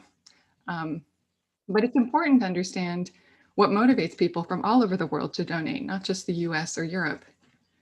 Based on research on motives for volunteering, I would expect that altruism is among the top reasons that people donate to charity worldwide. And that would be something that would be interesting to explore.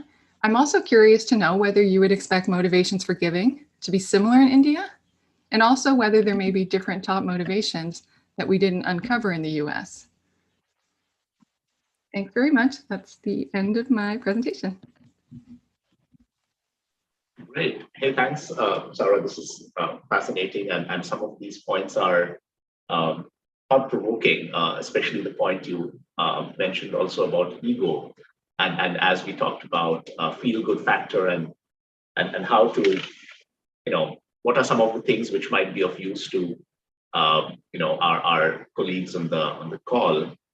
Thanks for teeing this up, and I'm sure there'll be questions on what is happening in Indian context, and more importantly, what might be some of the implications of this as we think about fundraising, etc.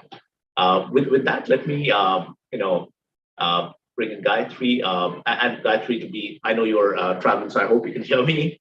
But it'd be great to just get your perspectives a little bit from the inside story, and what might be some things which are your learnings, but also maybe common myths which you'd like to educate us on. Thank you. Sure. Are you able to hear me properly? Okay, perfect.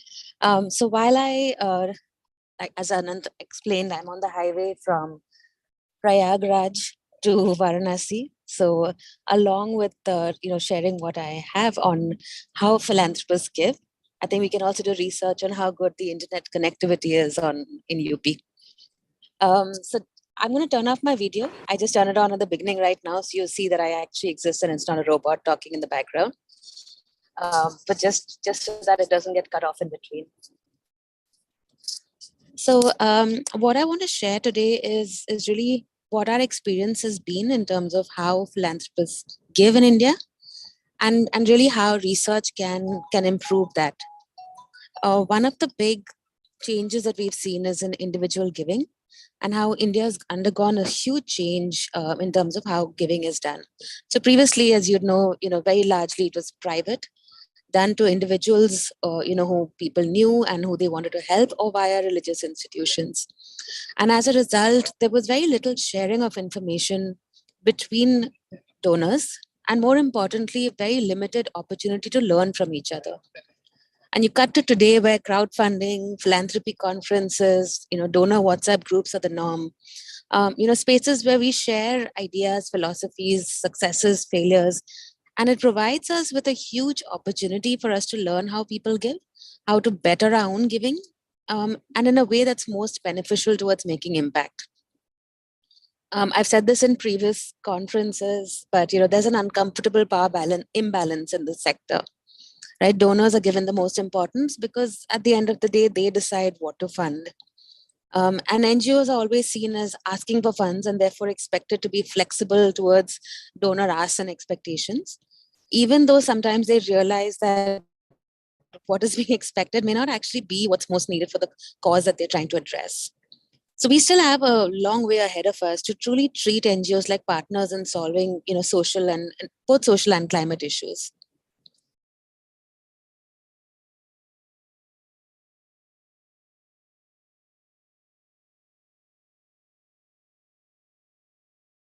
So let me share a few data points from the research.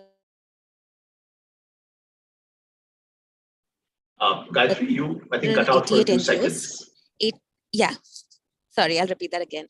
I was saying that we were collaborating with a few funders along with Bridgespan to anchor an initiative called Pay What It Takes.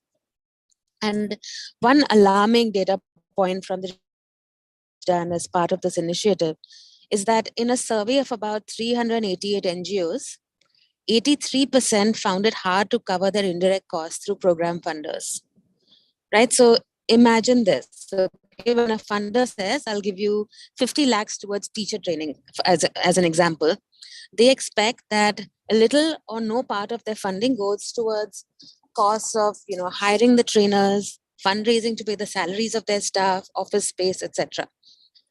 This makes it really hard for NGOs to be able to not just continue to grow, but even survive during situations like the recent pandemic. And I think fundamental to all of this is something that Sarah also talked about, which is trust. And there is an apparent trust deficit between NGOs and donors. And why I say it's apparent is it's the due diligence that's done before, the audits done after, and the various reports expected between the two. A recent conversation with some of our NGO partners highlighted the need to streamline donor giving processes. And I think lots of work can be done on this, in just understanding what these processes are across different philanthropies and how to streamline that. So despite having certificates from, GuideStar, validation from Charities Aid Foundation, being Give Assured by Give India, donors still want to do their own due diligence and then ask for an audit for exactly the amount that they've spent, because a general audit is not good enough. And very often, non-profit partners, their role is then to prove that they're trustworthy based on these donor-defined parameters. And then we hear news that McKinsey Scott has donated $8.5 billion since 2020 with no strings attached, no impact reports expected, nothing. So I'm not suggesting for a moment that everyone should give like McKinsey Scott did and donate with no questions asked. In fact, I can only think of one Indian philanthropy that operates from a place of near complete trust. And it's not A.T. Chandra Foundation, unfortunately. But there's a spectrum that we have that we can travel on and where we can maintain a healthy balance.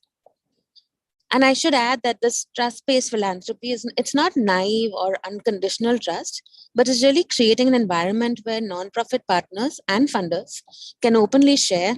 It allows...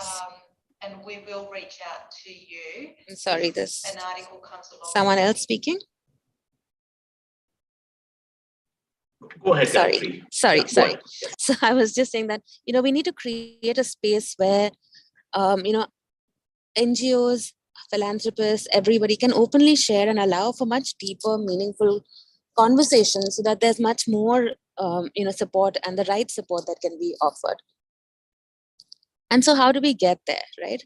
It's easy to say that this is what we need to do, but how do we get there? And I think the first thing is empathy. As basic as it sounds, spend time on the field, understand the pain that your partners go through to get even a basic government letter allowing them to work. Senior resources spend hours to get 5 minutes with the collector, and I can vouch for this because we've just done that today. The second thing I would say is, keep away your biases and judgments. When you meet an NGO, go with an open mind. And I can't tell you how hard this is, because sometimes even just hearing the name of an NGO, I have a picture painted in my brain. And while I'm not saying ignore red flags, do allow yourself to be surprised sometimes. The third thing I would say is ask around. Reduce the due diligence burden on your NGOs. Talk on your own to some of the other donors and get an understanding of their work. And finally, I would say share. Talk more about your learnings, both successes and failures with others. And operating from a place of trust is unfortunately not natural to a lot of us. And therefore, the more people we talk to about it, the less scary it becomes. And on this last point, I must add that it becomes all the more important for organizations such as CSIP to help capture trends, learnings in the form of research that philanthropies such as us can learn from. Thanks, Anand. I'll stop with that. Thank you, Gayatri. Thank you for calling it out and being your usual candid self. And I think the one point you highlighted so much is trust, right? And just before we open it up, and I know Divya is helping in collating some of the questions, and I'm hoping you'll have some tough questions for this very, very candid panel. But the point you articulated on trust is sometimes at the very heart of what comes in the way of transformative giving. So thank you for calling it out and also sharing the data point. I'd love to share maybe a couple of, just to add on, build on what Sarah and we heard from Gayatri, and I pre-apologize if it sounds pessimistic, but I really felt us grappling with what's really some of the challenges here, so that data can actually and research can actually make a breakthrough might be useful. So I hope you take it in the right spirit. I'm going to put up a few slides on the screen, and it's interesting to hear the perspectives of a different spectrum of people, whether philanthropists, CEOs, HNIs. We try to do that. We do that every year, but try to get a sense of, talk to us a little bit about what's going on. What are the barriers? What is going to make transformative giving happen? I think the first thing to just call out and make sure we all understand is there is an explosion of wealth in India.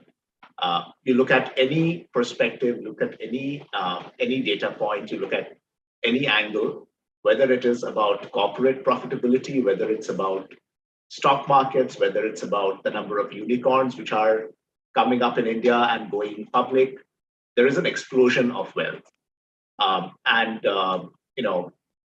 If you see any of the reports, and I'd encourage us to look at some of the reports by BCG, the greatest increase is happening at the top. So this is well known, but I think this needs to be recognized in terms of the quantum. It's important to recognize that the wealth increase of some of the richest people is more than the entire size of the sector. And without taking specific names, there is a huge imbalance in the wealth increase. Along with that, what's happening is, and Diaspora report pointed this out this year on the India Philanthropy report, which is there's almost a 20x difference in the generosity index. What does that mean? It means if you look at how much one gives in a year and how much one's net worth is, if that number in the US is X, that number in India is X divided by 20. That means, the richest of us are 20 times stingier. And again, this is obviously an average, and there'll be some who are less, some who are more, but this is a reality. So really the question is why that is happening. And COVID has unlocked a lot of retail giving, crowdfunding. It has unlocked a lot of giving by the common citizens. But as you can see from the graph, if we are not able to spur giving, where the wealth accumulation is happening tremendously, then instead of actually having a sector which goes from the current number to 32 billion, the sector today is 16 billion. Instead of going to 54 billion, we'll end up at 32 billion. And the reality is this means then lots of NGOs who can actually get this money and do the right things and really pay for their programs as well as the support infrastructure will not be able to. So then we said, okay, what comes in the way? And lots of things that we heard from Gayatri were there. I mean, the size of the word is the number of times it was mentioned. What was amazing was the size of mistrust, as well as the perceived lack of impact. I didn't want to call this out because being in the sector, it's almost unbelievable that these words are this large. I mean, one could understand, okay, lack of structured vehicle, regulation, got it, complicated, fine, how to give, got it, but mistrust and lack of impact and perception of lack of impact, I mean, that hurts. So I think it's important that we recognize that. And again, this is not a flash in the pan. Many of this are repeating themselves. So I'd like to summarize with this, and I'd love to open up to the panel with a couple of questions, which is recognizing that philanthropy is actually an unnatural act. It is very unnatural to accumulate money for a long time and then suddenly start giving it away. And this particular sector has zero external accountability. So unlike the for-profit world where there is strong external accountability by shareholders, etc., there is really no external accountability to philanthropy. So how do we then tap into what are the real forces? And tying it back to what Sarah started with, one needs to really think deeply about why do people give? And the data and research showcasing some of that will become important. Also, remembering that in India, we don't have some of the regulatory enablers such as wealth tax or the ease of creating endowed foundations which actually can reinvest their money in stocks. So it makes it, again, harder simply because some of those external regulatory enablers which are there in other countries don't exist in India right now. So 3 ideas which came up in the report, and many of them, there is very strong intent to give. There's no question in almost all the people we interviewed. There is an intent to give, there's an intent to create social impact. But they feel that it's very hard to engage in the problem solving. All of these people have made their money by solving problems in the business world. Is there an opportunity to help them, engage them, give them the agency in a good manner to get them to participate in social problem solving? I think the second point is building on what Sarah said. being seen with the right peer group is actually a huge enabler. It talks to ego, and ensuring that we are leveraging that force to say, look, you have the right peers who are doing this. Why don't you join? And some of them actually also think of this as a role modeling exercise. So really thinking of the community of peers, and every NGO or every group of NGOs or every collaborative could do that. And really the last point, which came very strongly, was it's important to have fast feedback loop so that we fully tap into the power of gratification. One of the big reasons why people give and then stop giving is they don't know what really happened with it. And unless we have fast gratification, fast feedback loops, people sometimes will stop in the journey simply because they didn't know what happened. And I'm not talking here about elaborate reports, but really in a way engaging with those people to say, this is what happened. And I think there's a connection between point 3 and point 1. So with that, let me pause. Let me open it up for questions first. And again, please, ask the tough questions. I'm lucky to be able to direct them at, Sarah and Gayatri, and then maybe take a few myself. Divya, you'll have to help me with questions. There are a few questions for Sarah. So Sarah, is foreign philanthropy different from local philanthropy with respect to predictors?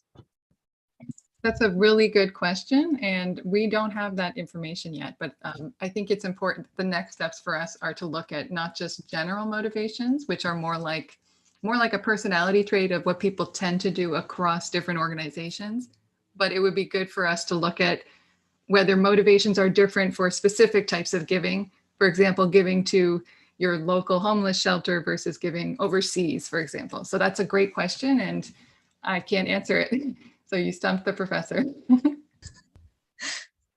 Right. The next question is, what controls were used to induce honest responses from participants regarding their reasons to donate? Also a good question. You could read the paper for more technical information, and I'll give you something briefly, but yes, we used a scale of social desirability, which is when people answer questions in a way that makes them look good. And we can then use statistical analysis to covary out the level of social desirability and to see if their answers are still similar. So we have done that, and we find the same results regardless of how we analyze the data. But of course, still, self-reported motivations, right, are exactly that. So we're aware of course, when you ask people, why do you give? And they say, oh, because I really care. We know that that's what they're saying, but it still means something if someone wants to look like they care. That's important because that's what they're trying to show people. And as a fundraising professional, you should notice that in your donors, that they are saying that they care and working with them to match their motivations and provide opportunities that match their stated motivations. Now, you're probably also going to be aware of the things that are not said, the actions, right? Or a sense of getting to know people over time and having your own idea about what their motivations might be. So a very strategic professional will try to address both the stated and the unstated motivations. Thanks. In fact, Dr. Sarah, a lot of people have requested for a copy of the report. So if you can share the link with us, we can pass it on to all the participants here. The actual paper, would you like that? Yeah, a copy of the report. You mentioned a few, yeah. There's a question for you, Anand. There's a question for Gayatri as well, but I'll put the question for you, Anand. This is by Priyanka Dutt. Doesn't the requirement of fast feedback loops mean that issues that will take generations to solve will end up not being funded? Yeah, no, thanks, Priyanka, for that question. I think it's a great one. And there could be two ways to think about it. Is when is an issue solved? And that obviously will take a long time. But most funders are actually not that worried about that. What they are worried about is my money actually being used well? Did actually the step 1 happen properly? So I think part of this is not keeping too high a hurdle on reporting, but think of it more around engagement. Technology nowadays allows us to think of ways and means by which they can be, and think about what is now changed in Amazon, right? Or think about how delivery happens. Earlier, the feedback loop used to be very long or non-existent. Today, the feedback loop happens in a few seconds. And all of us as consumers expect that feedback loop. In our sector, what is the equivalent of that? And that feedback loop doesn't have to be about solving the issue, but it might be about what is the step one which happened. And part of this could be a huge way forward and a big success on how can we actually engage people more so that they feel part of the problem solving. So there's some connection between the right kind of feedback loop and how do we engage more in the problem solving. Because one of the things we find is, like if you want money, ask for advice. If you want advice, ask for money. If we go ahead and ask for money, then the question is, okay, where is my money going? Is it being used well? Can I trust them? If it's about, yeah, do you want to solve this problem together? It might take some time to get to the right person, but that person is more likely to sit in the hot seat along with us. Thank you. Maybe Divya, you could direct the question that came for Gayatri. Thank you. Gayatri, so the question for you is, any insights on raising for institutions? That could take me an hour in itself. But I think one thing that I've found is just having been a fundraiser before my current role, is just what I talked about, right? Honesty and transparency. And if you're able to give that to your donor, then your donor is going to see you as someone, not really somebody who's just painting a pretty picture, but is actually looking to find serious answers to solve very, very serious issues. So I think don't just always paint a pretty picture. Right. Thanks, Gayatri. There's one more question for you, Anand. Can you please suggest some measures through which one can overpass the money with advice and solve the problem in the area with zero financial literacy? I have no answer to that. Good question. But I think I'd love to come back to that in a minute. But I'd love to flip this a little bit, because we talked a lot about the barriers, and it's a reality. And again, the aim is not to depress the audience, but I think the good news is the more we start recognizing the real forces. I think Gayatri talked about transparency. Sometimes saying no is the best way to sell. Say, look, this can't happen in a good way, the way you're talking about, right? Because in some way, I think the power dynamic is actually at play. So I'm going to flip this over, and Gayatri, I can see you so that the signal is still there. What would be the one piece of advice or one piece of thing that, if an NGO, which is a mid-sized NGO, not very well known, not very well established, can take away, what would that be? And I'd love to get your thoughts on that. Sorry, Anand, it was almost like as soon as you said my name, my internet went off. Can you repeat the question, please? Sure. Sorry. So no, I was just saying, we heard some of the barriers. It sometimes does sound depressing. As you think about, there are some possibilities here. What would be the one or two things for a mid-sized or small-sized NGO, which you can almost think about doing this more intentionally? Love to get your perspective on that. Sorry, get which part intentionally? I'm sorry, the internet is really patchy right now. No problem. Can you hear me now? I'll go slower. Yeah. Sorry, please. Yeah. So as we heard of some of the barriers as well as opportunities, what might be one or two pragmatic things which a smaller size NGO might be able to do or do differently? Was just wondering about your thoughts on that. Sure. I think one thing that I find missing in a lot of proposals that come to us is just not just how you're going to change things for your immediate beneficiaries, but what is it going to do for the system, for the ecosystem, or how will your learnings go across beyond your immediate beneficiaries, and really incorporating that into the theory of change. And I think the proposals that have that just somehow get much more visibility than the others. So I think for NGOs, even if you're small, don't let your impact be defined by just your immediate work. That would be one. I think the second is also then strong monitoring and evaluation metrics. I think somebody asked you the question about, these problems take a long time to solve, which I completely agree with. And I think therefore having milestones defined, so you're on the right path, your funders know and are taken with you down that right path, and they're able to see, for lack of a better example, light at the end of the tunnel. I think that will really help them as well. So it's not just that you're asking for, I need funding, X amount of funding for this year, but you're thinking longer term and you're talking longer term. Thank you, Gayatri. Thank you, Gayatri. Yeah, I'm just going to bring up a question for Sarah. Sarah, there is connecting two questions. There's a question there. Is there a connection between self and other motivations? Is there a progression from self to other motivations? And in that context, my additional question is, being more focused on the community, more trustful is so important. Are there some learnings or are there some research insights from what you saw which will help philanthropists, help persuade philanthropists to engage more in a trustful manner with the community rather than holding onto some of the power dynamics? Love to get your thoughts. So the question of self and other and how overlapped it is, I do want to say that even though people tend to have one predominant motivation that rises to the top, we all have a constellation of motivations when we give. So that's something to remember. So you can hold both at the same time. You can be motivated because you care about the cause, and also maybe you want a tax benefit, at least in the US. So there's a dual role, and I think I'm very careful when I talk about this to say that self-benefit doesn't mean like narcissist, okay?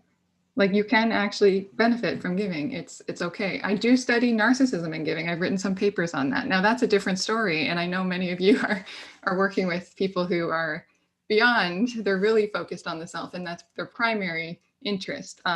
So in terms of a progression, yes, generally we do morally progress from childhood to adulthood, from more of an egotistical focus to thinking about others in our closest environment, like relational partners, friends, loved ones, to more broader community interests. That is something that happens as we grow.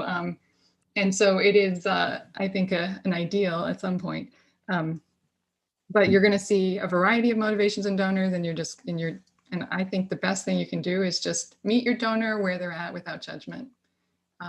That's gonna actually, that relationship that you have with your donor itself can help to create a connection. And that's where trust comes in, where relational models of fundraising that are based on real, true connection between the fundraiser and donors create a sense of trust, as any relationship. And the speed of relationships is slow, right? It takes consistency and time. And we can't always do that for all donors, but I was very impressed by the numbers you shared, Anand, about what's happening in India and the capacity there for potential giving. So definitely for major donors, I think that spending time getting to know the people, truly who they are, what motivates them, tapping into that altruism that we all have capacity to have, that is part of human nature, actually. And my main research area is actually on empathy. And I also study motivations for giving. So all of us care and have capacity to care. It's about figuring out what is it that sparks the imagination of donors. And I know that you all who are in the audience are better at knowing that than me, but thinking about it in that way is going to be critical to tap into that capacity in India. It's very exciting to hear that. The other thing about trust, obviously transparency and honesty. So the public face of the nonprofit or the NGO is really important to make sure you're sharing everything, even mistakes. That's going to create a sense of authenticity to donors, so they know that you're human and you're doing the best you can, and especially to know your areas of where you need help, to share those pain points. And one of the things I noticed, Anand, when you shared your thought bubble with all those different words, I saw the word mistrust. Sorry, my cat. That happened. I saw the word mistrust and I saw the word lack of impact. And I'm currently writing a book on burnout. So those two big words stood out because they are two symptoms of burnout. And so I'm wondering about what is happening with this growing capacity in India and what it's doing to the people there in terms of just the feelings of burnout and whether that's going to be something coming up in India in the future, because that's going to really affect not only NGO workers, but the donors as well. So that's something to think about. And I'll pause there. No, thanks, Sarah. I think it's a very real, lots of NGO friends work so hard, and then sometimes the questions do lead to frustration. And what you said was interesting. The same could be happening on the other side as well. I'd love to, maybe, I know we don't have too much time, but I'd love to bring Gayatri in on question Ingrid put, which is, Gayatri, if you can hear me, what role could data and research play in building positive peer pressure amongst donors? Is there something which you have in mind? Sure. I think I ended what I had to say earlier with just saying that there is a role. I should have said what, but thanks, Ingrid, for the question. I think not just positive pressure. I think there can also be some anonymous naming and shaming on bad practices in the sector by donors. But I think there are case studies that can be written about exemplars. There are NGO donor collaborations that can be researched, and trends can be observed on what makes it work and what makes it successful and impactful. I think there's lots that can be done. And I'm, Ingrid, always happy to brainstorm with you on what more can be done there. But there is a huge need and urgency for us to be doing this. Great. I think we are on the hour. I'm just summarizing some of the points we heard. So I think Dr. Sarah spoke eloquently about some of the predictors and some of the drivers, and to be cognizant of the fact that it's a very personal motivation, and sometimes it does, and there's nothing right or wrong about it, but does start with the self, and accepting what it is a powerful step one. And we'll all, I'm sure, read up some of the notes from the article. We heard about Gayatri talking about the reality about the power imbalance, but also what could be done by the NGOs, including defining the impact confidently, broadly, but also with the milestones and data. And also thinking about authenticity. Part of authenticity is to accept mistakes and be vulnerable about mistakes. Sometimes authenticity might actually open up trust. And then the last area maybe is around the role of data research on creating the right peer influences, but also maybe an opportunity by NGO friends to engage the funders in that process of problem solving. Because end of the day, the two motivations which are there in every human being, including funders, one is trying to solve a problem, trying to engage them intellectually in that problem solving. And the second part is the peer-to-peer networking and the peer and the role model connection, which will come to them, which won't come if they're not engaged in that problem solving together. So hopefully some of this might be useful thought starters. And clearly there's a lot that as CSIP and others can do, because some of these are very hard for NGOs and individual organizations to do. So thank you so much, Divya and CSIP for putting this together. Handing it back to you, Divya. Thank you, Anand. Thank you so much. Thank you, Dr. Sarah. Thank you, Gayatri. It was a really fascinating discussion, and we have some really interesting ideas to explore further. We'll close the session now and move on to the next session. Just a minute. Next up is a presentation of papers selected for the conference. CSIP had put out a call for abstracts to social researchers, practitioners, and academicians in the month of March. We received an overwhelming response to the call, but we could only select 6 papers, which will be presented in this section now. Each of the presenters will be given 10 minutes to present the paper, followed by 5 minutes for Q&A. If anyone in the audience has any questions, kindly type them in the chat box or in the Q&A section. We will request the presenters to answer as many questions as they can verbally or via chat. Right? So first up is the paper by Bonnie Chu and Lavanya Hinduja. Their paper is titled Bringing Impact Back into Impact Investing in India. I'll give a short bio about the speakers here. Bonnie Chu is the managing director of the Social Investment Consultancy, a global advisory firm specialized in social impact measurement, equity inclusion, and impact investing strategies. While Lavanya Hinduja serves as an ESG and impact strategist at SP Hinduja Bank Privy and an ESG and impact associate at Alcisar Impact. I know these guys are pressed on time, so I'll hand it over to you guys, Bonnie and Lavanya. Thank you so much, Divya, and pleasure to be here today. I'll be presenting together with my colleague Lavanya, who is now sharing the slides. So our topic of our study is bringing impact back into impact investing in India. And the next slide will just show you our presentation overview. We only have 10 minutes, so we'll be quickly running through all these concepts. We will have our contact information towards the end to share as well if there's any follow-up questions that we can't cover in the 5 minutes afterwards. Because of time, we'll only share 3 main findings that come from our report, but of course there's much more to go through, and our recommendations will also focus on what we think this community is most interested in: community participation, the intersection between impact investing and philanthropy, and what transformative impact investing look like. So why are we focused on this topic of where is the impact in impact investing? I've extracted 3 quotes from our interviews with investors, which really outline the urgency of exploring this question.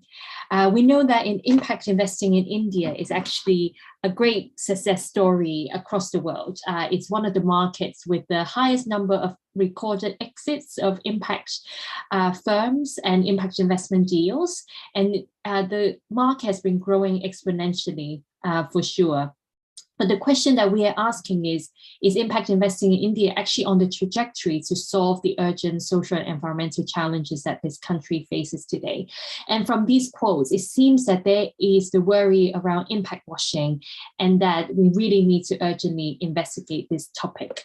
The key concepts that we are addressing in this paper are a few that I want to share at the outset. One is what good impact investing actually looks like. So for us, we are defining good impact investing as those that maximize social impact on the most marginalized, to really have a strong focus on achieving equitable development, given how urgent it's needed in India. But good impact investing, from our perspective, is not enough. We need to be transformative.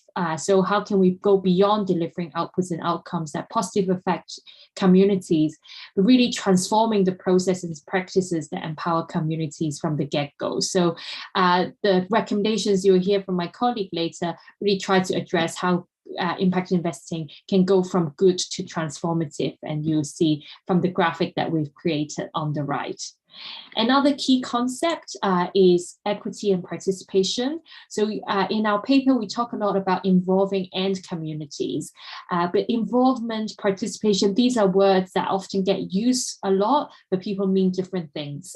So we included this participation ladder on the right, which has been created by a lot of social research professionals. So this is not from us, but this is a helpful way of thinking through how we are truly, if we can truly co-produce with communities. And this is for us what good impact and transformative impact investing ultimately look like. So the next slide just focuses on our research focus. So we have a list of research questions covering approach to impact, community engagement, the relationship dynamics, and the link between impact investing and philanthropy. And the next slide just shows our methodology, how what Lavanya and myself have done in our study. So we've conducted semi-structured interviews with 16 different impact investors. It covers quite a broad spectrum already of the market in India, given that while impact investing is growing, it's still a nascent market. We've also wanted to balance the views of impact investors with those of social purpose organizations and intermediaries and foundations. So overall, we've spoken to more than 30 organizations. And the research methodology, we'll say, is more an exploratory listening tour, because we wanted to really create space to be interrogating these difficult questions around why hasn't impact investing deliver on the true impact that we're looking for. As for the sampling, we focus more on the impact investors. For the more robust sampling, we collated a full list of impact investors that we know of working across India and reach out to all of them through our contacts or reaching out via cold emailing. And then for the other stakeholders, we undertook purposive sampling to focus on those with good practice. So the first research finding is the worries about impact washing that I started with. So to quantify that, this is underlaid by that there are more deals, as you see from the numbers, but also there are larger ticket sizes and shorter exit horizons. That mean impact investors seem to be trading ticket sizes and exit horizons, these things for impact. So this is an urgent research finding that hopefully will also be able to share in terms of recommendations on what to do next. I'll pass on to Lavanya to share with you the rest of our presentation. Thank you, Bonnie. Thank you, everyone, for being here. So continuing on, one of the second finding that we found was that a lot of impact investors are tending to crowd out commercial capital. And so there are several segments that are left untapped. So one of these is the missing middle. These are social enterprises that are too big for microfinance and too small for startup funding. One of the asset managers we spoke to said that the fund economics in traditional investing prevents reaching this segment because of the 2% management fee. Another segment that is left out is based on geographical disparities. So, underdeveloped states and tier 2 and 3 cities are often left out because of both perceived risk and also because investors find it hard to find pipeline there because they're not close to these geographies. Lastly, another key segment that we found are zebras. So these are companies that are different to unicorns. They're not, they don't grow exponentially, but they are impactful and they are profitable companies. So some of the investors we spoke to spoke about these types of companies and said that while everyone is looking for unicorns, these hardworking zebras are often overlooked. Another key finding and a focus of our research was engagement with customers and communities. So asset managers that we spoke to do tend to engage somewhat, but this is mostly during their due diligence of companies. And they face quite a few challenges and obstacles. The rural-urban divide makes it hard to establish trust, language barriers, and also bias because they are relying on companies to help facilitate meetings with communities. So it does make sense that investors rely on companies for engagement. But what we found was that when we spoke to founders of enterprises, they often said that they're not supported enough and the investment terms themselves don't facilitate time and space to do this well. So we gathered some of the recommendations from social purpose organizations on how what good community engagement looks like. So there's a lot on this slide and it's going to be hard to go through everything with the time. But just to say that investors really need to consider how companies can go beyond simply measuring outputs and sort of the number of people reached and actually look at deeper engagement and feedback from communities and end users. So here we've put together some of the best practices. And on the right, we have some spotlights of companies that either we spoke to or we researched and are doing specific things that are really moving the needle across these different levels of engagement, from listening, consulting, co-designing, and also community ownership. Another key finding is there needs to be more collaboration between philanthropy and impact investing. So in India specifically, there is a huge silo that exists between the two. And this is mostly because there's a fear of market distortion. And there is also a very real competition for capital that is going on. But what we found, and from what we heard, there are very specific areas of opportunity for greater collaboration. So this includes targeting the base of the pyramid and rural communities, segments of the population that are finding it more difficult to afford different types of services. This also includes missing middle. So these are small and earlier stage enterprises that often require patient capital at the start. Creating systemic impact, including behavior change, also requires more philanthropic capital because it doesn't produce immediate financial outputs and outcomes.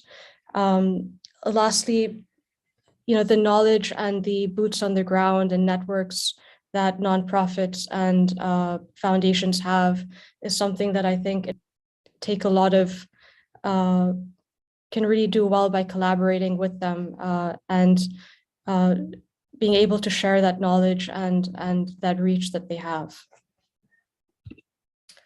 Lastly, I'll just talk a little bit about sort of the different ways that impact investing across the timeline can be more transformative.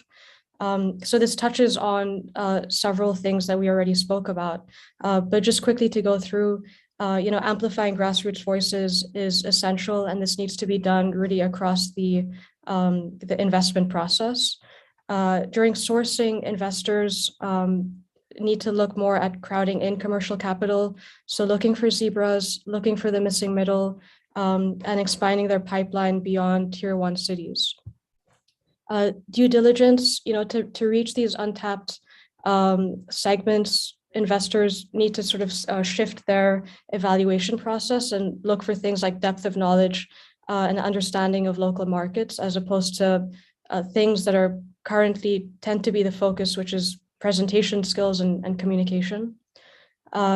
Investment management, we looked in the report specifically at different types of financing. And so going beyond traditional equity and considering things like revenue-based financing and more debt options, as well as blended finance. Lastly, investors need to be more mindful about their exit and think about impact alignment with the follow-on investors, but also where possible, try to shift power and exit to communities themselves. I know we're short on time, so I think we'll stop there, but just to say, I think we've only really scratched the surface in terms of understanding what more is needed for transformative impact investing. But hopefully this is a step towards greater conversation and collaboration on an area that isn't often discussed enough. Thank you, Bonnie and Lavanya. I know you guys have to push off. There's one question, if you can take it now. I request others to reach out to you directly. Is there merit in better defining the different and possibly complementary roles that philanthropy and impact investing can play?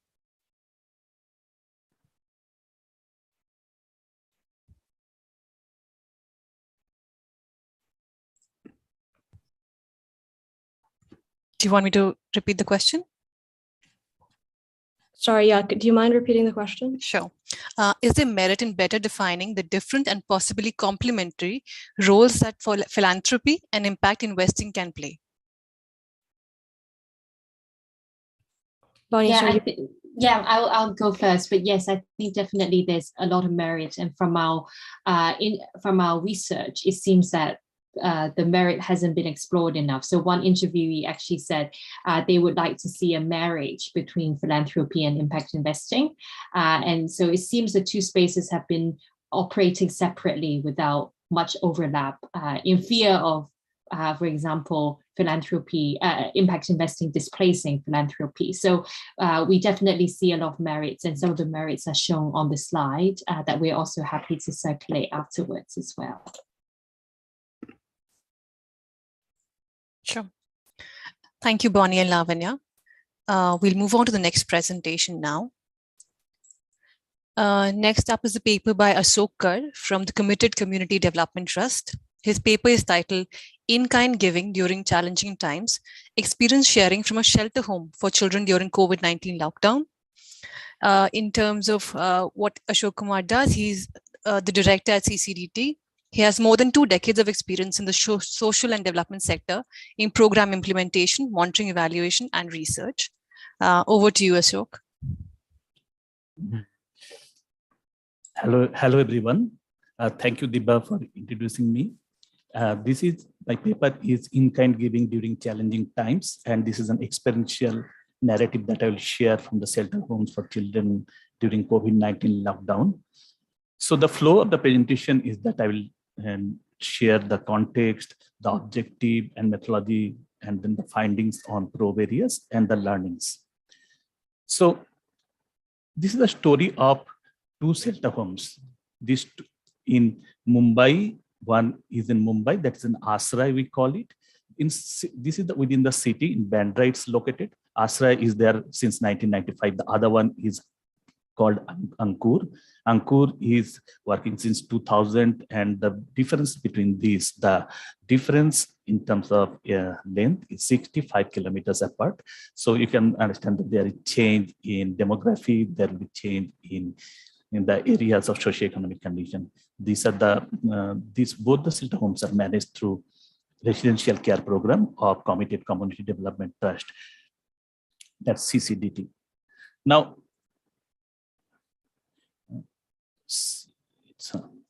so the shelter homes, we call this a crisis-driven intervention, the crisis intervention center. So these are the children where marginalized and vulnerable children comes and stay there. And these are the under supervision of Department of Women and Child Development, Government of Maharashtra. So here in Ashray, that's in which is in Bombay, it's a capacity of 40 and 2 to 12 years boys and girls stays. In girls stays in Badlapur, that's a capacity of 25. They are the 12 to 18 years girls. So our experience in preference for in-kind giving, what I see is that one is the tangibility. People find it tangible, instant gratification they get through in-kind giving, rituals, cultural aspects, celebrations, excess surplus if someone has. It may be new or old things that they give, the group affiliation, the community giving, people, others are giving. And we see a new trend of also the instilling habits of giving to the younger generation, the next generations, they are also coming in. So these are the preferences for in-kind giving. What people give, if I look at, they give groceries, staples. So these are the major things, 2/3 are groceries. The other, you will see the major items are dairy, fruit, meat, and the pharmacy items. We have, since COVID days, we have stopped getting, or rather we are not encouraging old clothes, books, toys, or the in-person skill sharing, but of course the online skill sharing are there. Occasionally, there are capital goods are also being, like appliances and things being given. So those are, we have not accounted here in this pie chart. So this is in relation with the COVID-19. So we'll see that how COVID-19 impacted, influenced in-kind giving. We know there are 3 phases that we all, this country went through. One is in 2020, the one is in 2021, and the latest one was in January this year. So in the detailed probe areas, 3 things that we are looking at. One is that direct impact, that how the lockdown influences on in-kind giving, that is one area. Second, the behavior change in pattern in behavior, that what is the behavioral changes has happened, or the ad hoc giving habit, has it transformed to a routine one? And the third, that we try to see that, is there a new and emerging forms of givings arising out? So I'll share our experience on that. The methodology was the registers, records that we have, the data that I went through on those things in detail. There's being in the organization of self-observations and informal interactions with donors. And there carried out the in-depth interviews with semi-structured discussion guide tools with shelter home staff, both in Ashray and Ankur, and the management stuff. So these are the areas that from the sources I got the information. Now I'll share the findings. The first finding, influence of lockdown on in-kind giving. This is what we have done is that what are the in-kind giving that we get, we put it in the money equivalent and we see the trend, how it is going up. This has been indexed to 100, that means the maximum has been 100. And these are the indexed figures. So if you see the peak phases, peak 1, peak 2, peak 3, when the waves actually came, there was a built-up phase. I call it built-up phase. During this phase, you will see the lots of givings have been done, which is very encouraging and healthy for us to see that people's concerns, people's support to that they find that it's very important that in-kind things should be needed. And we got a huge upsurge spike there. Post that, you'll see that there are dips. These dips are mostly because of the restrictions that we have put in to getting these things further. Because of that, we have the immunocompromised child profile within there. There are issues in terms of contamination if it happens. God sake, it had not yet happened ever. But that's a precautionary measure that we took, that not to encourage those things. So there is a dip. And during the lockdown phase, we know there is a turmoil and all things, uncertainties were there, restrictions, people are not coming out. So you'll see there is a huge dip over here. Now, the other interesting finding was there that we had two centers. One is at Mumbai, Bandra, and the other is Badlapur. Now, the inter-district vehicular movement got stuck during the initial lockdown phase. So 90% of our receipt is from Bandra center, and only 10% that we get is from Badlapur. And generally it was from Mumbai that we transported to Badlapur as per the need. But during that time, it didn't happen. So what we had to do is that we had to mobilize that part in Badlapur through other local NGOs, COVID relief by local councillors, local individual givers. So they all came in. So that's the one thing that we learned through the experience, that mobilizing the local givers are very critical and important in these troubled times. Second findings, behavior change in pattern or the transformation in behavior that I'll tell you. For that, I'll tell you the first pre-COVID, then during COVID, and last, the post-COVID phase. So if you see our individual givers profile, they are all individual local givers. That means those who stay in and around Bandra, and profiles are economically upper strata, mid-income salaried people, and a huge number of local vendors, shopkeepers. They are also the profile of individual local givers. Now, if you see the type of this, there are 4 types of in-kind giving out there. One is that some people think, well, this is a shelter home, so they will require a certain types of goods. So those things may be routine or ad hoc. So this is the perceived preset things that they give. Then the second part is the need-based. So if we have a 27 years of relationship with donors, so people will call up and see that what you need and things, or rather we at times we call them, hey, we need these things. So these are the need-based. And there we used to keep an item board in our, before pre-COVID times, item board in our donor office, where all the requirements would be written. So those who comes, those see this item boards, note it down, and then the next visit they come with those things. So these are the need-based thing. And third part is the stock-based. Stock-based means you may have a new or old items which is not usable anymore, maybe old clothes, toys, those things are by self they are giving to the shelter home. And the final one, the skill sharing. The skill sharing is the volunteers. Some people said the origami, dancing, magic shows, and all things they will show. So these are the 4 types. Now, what happened during the COVID times, just because of the restrictions that we been put out, this perceived preset, stock-based, skill sharing, all these were minimized. So what we got is that only mostly need-based. And this is because of, it was so sudden that telephonic query was the only line that we should interact with the donors, givers, that what can we give and what the things, and mostly online and vendor-driven delivery was possible. On the individual giver side, if you see that there was a very interesting development happened that givers only mobilized groups or community givers. That is very interesting and very powerful thing for us, that our donors or givers themselves mobilized groups and community givers. Second thing is the institutional givers also came up, and of course the COVID relief and givers are there. Now, once now the COVID is not there, what we see is that skill sharing is now again opening up. A lot of skill sharing requests are coming, but major observation is that WhatsApp is the core media of connecting with givers. So this is happening, and the second thing what we observe is the online and vendor delivery, vendor payment directly by the givers, and they are delivering at our doorstep. This is something, a new development has come. Now, if you just to tell you how it used to look like, these are the earlier item board, and now this is the WhatsApp. So someone is saying that good morning, what you need, and then our donation officer is saying, well, I'm sending you the list, and the things are being come. So a transformation from item board to WhatsApp that we see.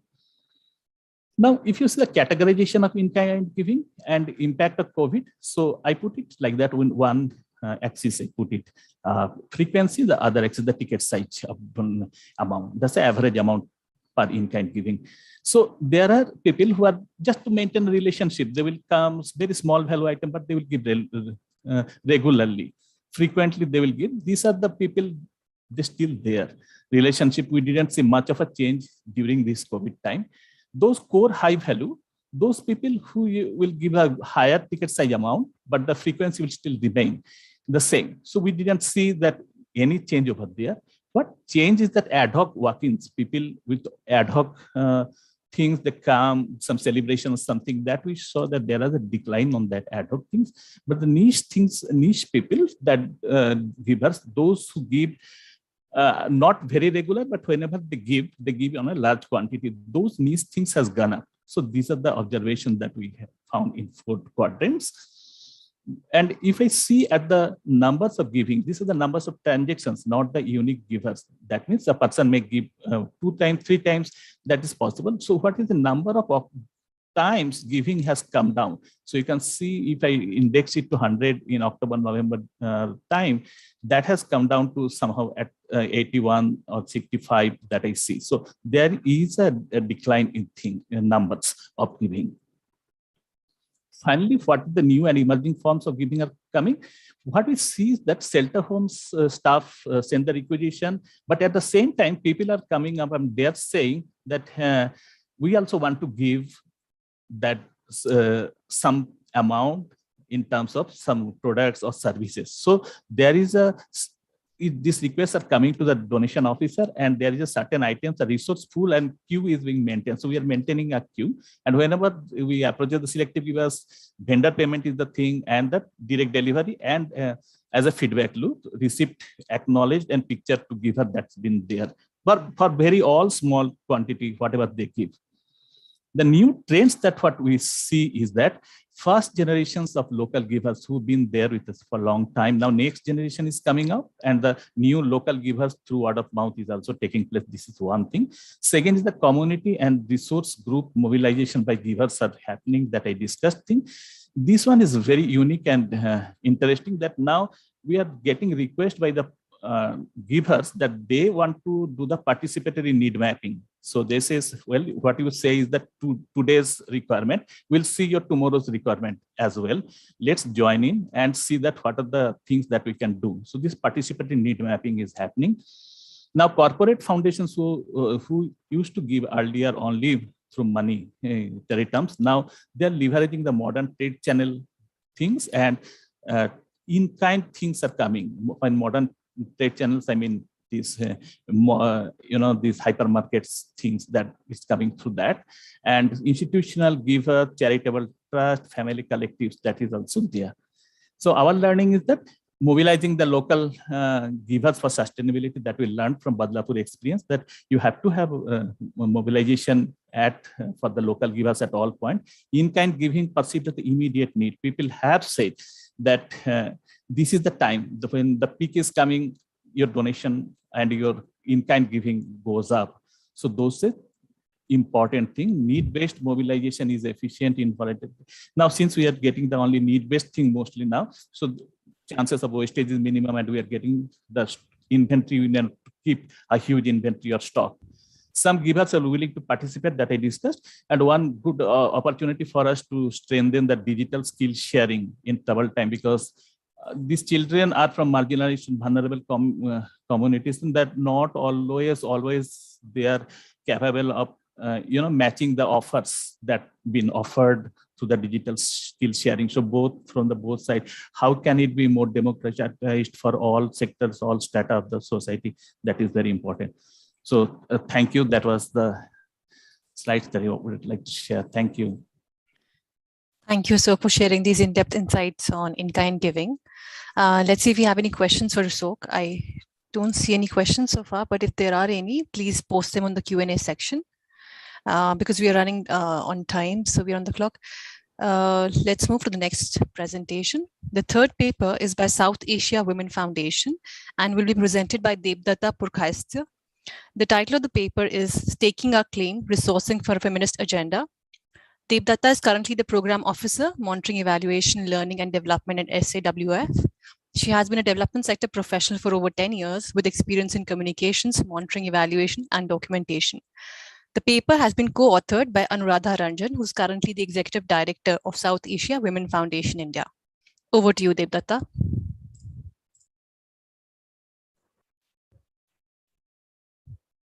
Thank you, Divya, for the introduction. Am I audible?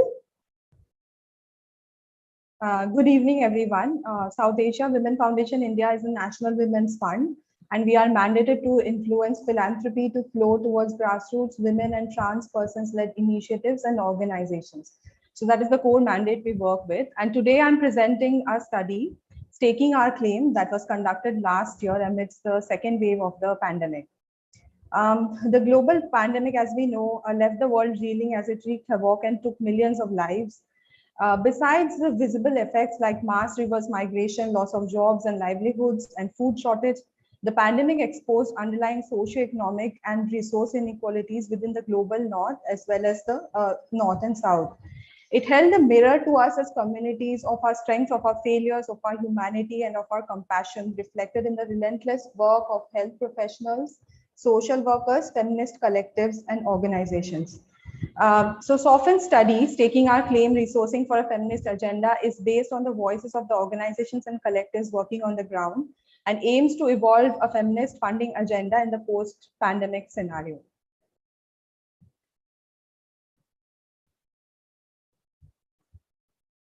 The main research objectives of the study are to evolve a feminist funding agenda for social justice that captures and brings attention to the thematic areas and forms of institutional support needed to nurture organizations led by women and trans persons, to build a case for indigenous and other resource flows for much needed social justice work and movement building, especially in the context of COVID-19, to substantiate the value of promoting leadership of women and trans persons organizations in conceptualizing, designing, and executing programmatic efforts. So we began with a light desk review in the month of November 2020 and then built on it during the second wave.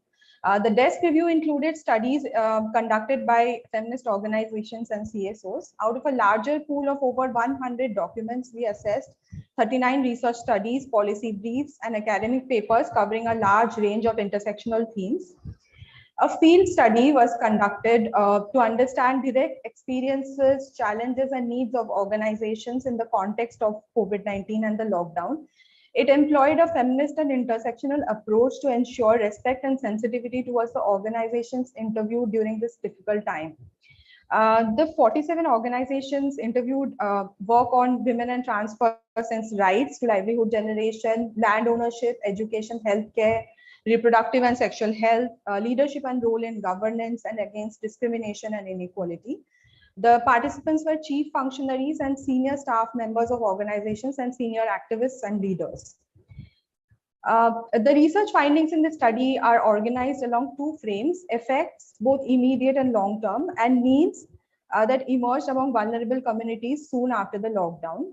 The first frame that is of effects is the temporal frame and is drawn from Beena Agrawal's research, which explores gendered effects of the pandemic, both immediate and visible effects, as well as longer term and sequential effects, which unpanned during the unlocking phase.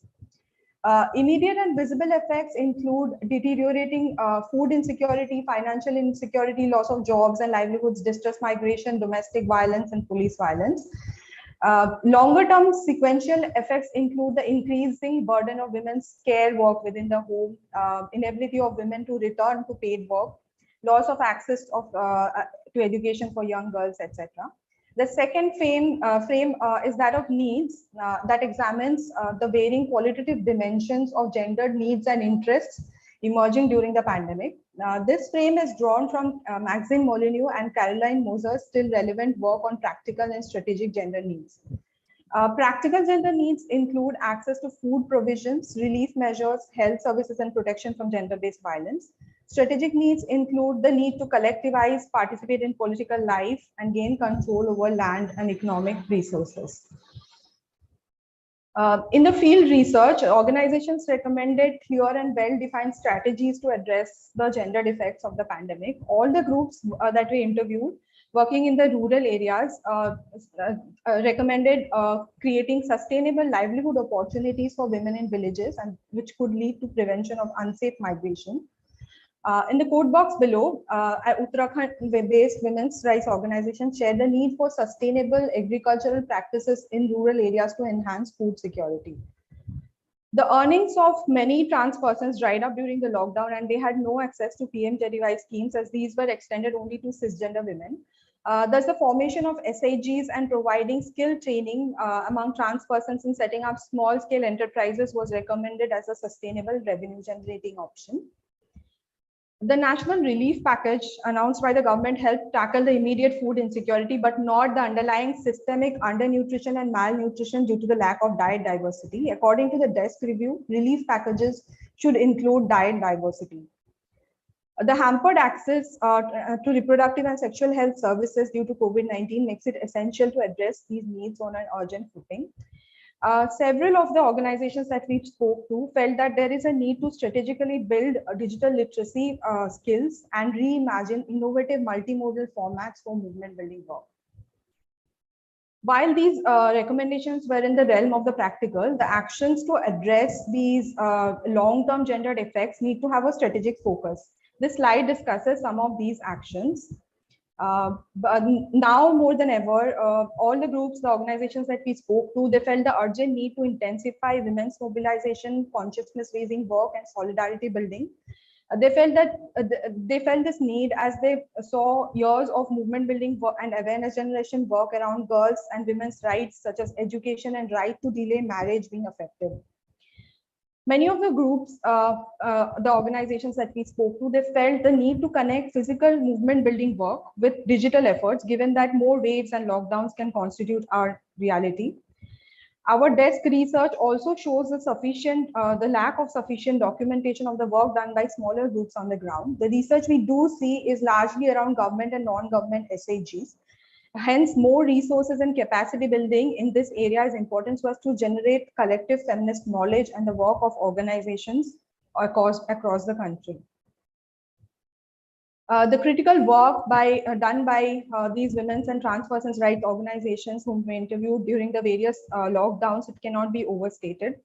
Almost all the participants in the research engaged in relief work. This relief work was directed by strategic needs of the vulnerable communities, apart from tackling the practical and visible. For example, one of the organizations working with Dalit women in Odisha coordinated with the local government departments to identify the most vulnerable women beneficiaries for relief measures and livelihood schemes. Most of the participants engaged in generating awareness on various aspects of COVID-19, such as government guidelines, vaccination facilities, etc. Many of the participants coordinated with district district administration to help returning migrants leave their cities and come back to their homes in rural areas. A group working with LGBTQ rights in the state of Manipur advocated with the local administration for separate quarantine spaces for trans persons. Organizations working with children and adolescents set up education and learning centers to facilitate and bridge the gap with the closure of the schools. Several organizations we spoke to in the field research in the states of Delhi, Jharkhand, Odisha, Kerala, West Bengal, Rajasthan started helplines or mental health help desks to help women deal with abuse, violence, anxiety, and financial problems. We came across innovative initiatives like this one, like Sharing the Care Walk, a program to sensitize men about women's contribution to the household and the need to share housework. For us, these building blocks emerged as the kinds of mechanisms and structures that would be most suitable for organizations to meet their funding needs. Firstly, the organizations pointed out the need to create more interactive and approachable spaces to discuss and engage with the funding process. They have also suggested that funding models, mechanisms, criteria, and could be discussed more openly so as to suit the specific needs and context of the communities concerned. This includes steps such as interactive mechanisms to apply for funds, multimodal methods of sending in applications, and flexibility in timelines. The second building block is to listen to the priority areas identified by the groups in shaping resource priorities. The leader of a women's rights organization based in northern Karnataka, she spoke to us and she talked about, said that without funder cooperation in COVID-19 times, it is very difficult to sustain local needs. Local needs are different from global needs, and this needs to be addressed through funding.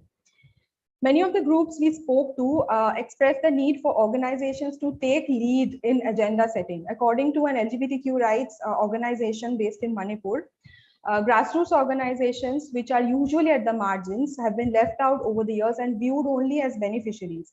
This needs to change, they asserted. What the organization seems to suggest is a co-created shared change agenda. And what we take away as often from this is also the need for resource organizations to have the humility to listen and learn from practitioners on the ground on what works best. The fourth building block for us is flexibility for resources to move flexibly across practical and strategic needs. This code box sort of sums up what the organizations have been trying to tell us about the current funding models towards supporting smaller groups. Rural grassroots organizations are overlooked. The donor community must be encouraged to look at these women-led, Dalit-led grassroots organizations. Dalit women rarely hold positions of leadership in organizations. If an organization has no link or network with bigger organizations, it doesn't generally get funding. The donor community must itself assess the local organizations in rural areas that are bringing tangible change and decide where the funds should go rather than relying on big players and their links with smaller organizations. The framework for resource support that is emerging for SOFIN from our study can be placed into four interlinked strands that strengthen each other. The first one being the flexible funding models, where resources and support are in the form of flexible, innovative, long-term and easily accessible funding models. This aims to unpack the power dynamics between philanthropic giving and the groups claiming resources and aims to shift the power to the latter. Institutional strengthening, that is strengthening of rights-based work through long-term adaptable core support, as well as capacity building and organizational development. This includes core support for thought leadership to increase the mandate and influence of the organization, accompaniment support in the form of strengthening systems, processes, especially around the growing compliance requirements and planning. And creating a resource pipeline and local resource mobilization strategies. Feminist agenda setting, a participatory approach that informs resource flows based on the needs from the ground. It also emphasizes on resourcing programs based on collective mandates, advancing the rights of marginalized women and trans persons. And finally, movement building, investing in strengthening networks, coalitions, and alliances with other groups to build cross-issue mobilization and work towards gender transformative change. I would like to conclude by saying that the two arms of the study, the desk review and the field research, have highlighted that resetting power relationships between resource agencies and gender rights and change-making organizations is an equally critical part of changing structures of inequality. Thank you, CSIP, for this opportunity to present at this forum. Thank you, Devdatta. In fact, we have a couple of research fellows who are looking at feminist funding. I would encourage them to reach out to you and gain further insights on this. Let's see if you have any questions for Devdatta. Otherwise, we'll move on to the next presentation. None so far, but if there are any, please post them on Q&A section.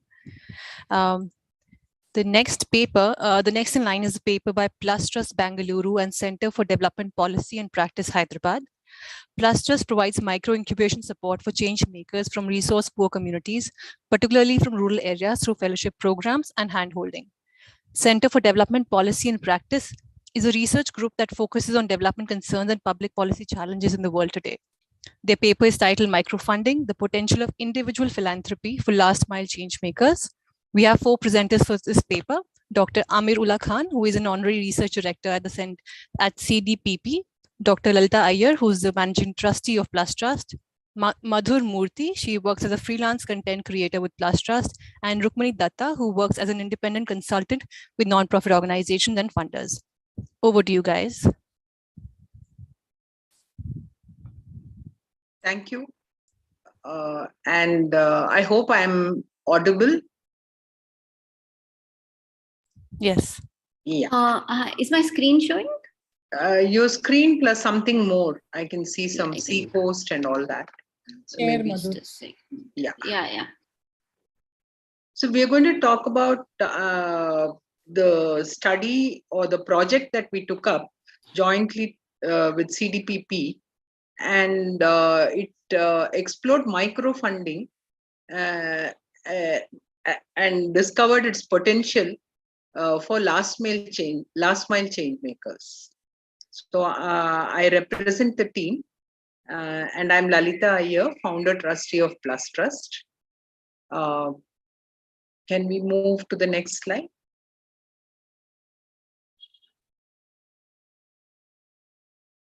Next, yeah. So this is, I think, already coming out in various ways in the presentations which went before ours, that there is some kind of an 80-20 rule operating, where only 5% of donor funding actually goes to small NGOs. Small NGOs constitute 45% of total NGOs, that is NGOs with less than 1 crore annual spend, and only 5% of donor money goes to them.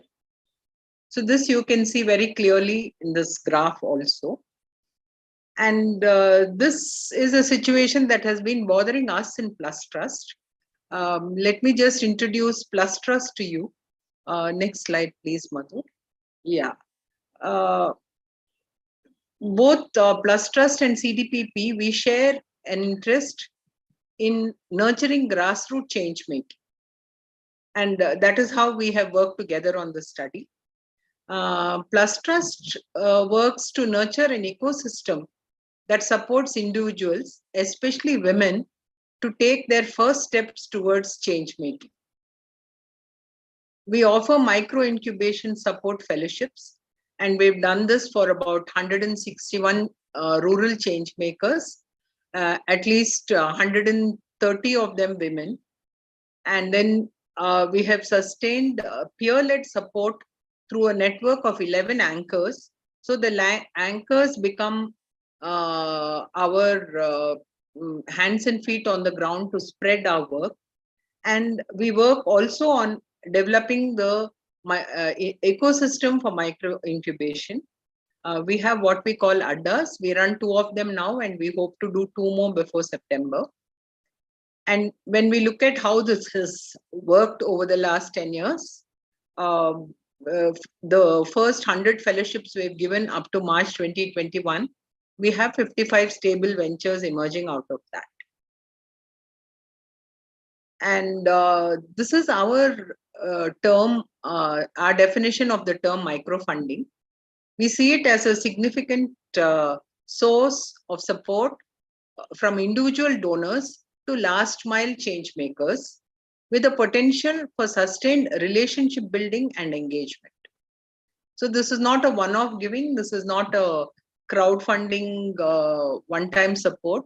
It is a relationship, and it is from individual donors to last mile change makers.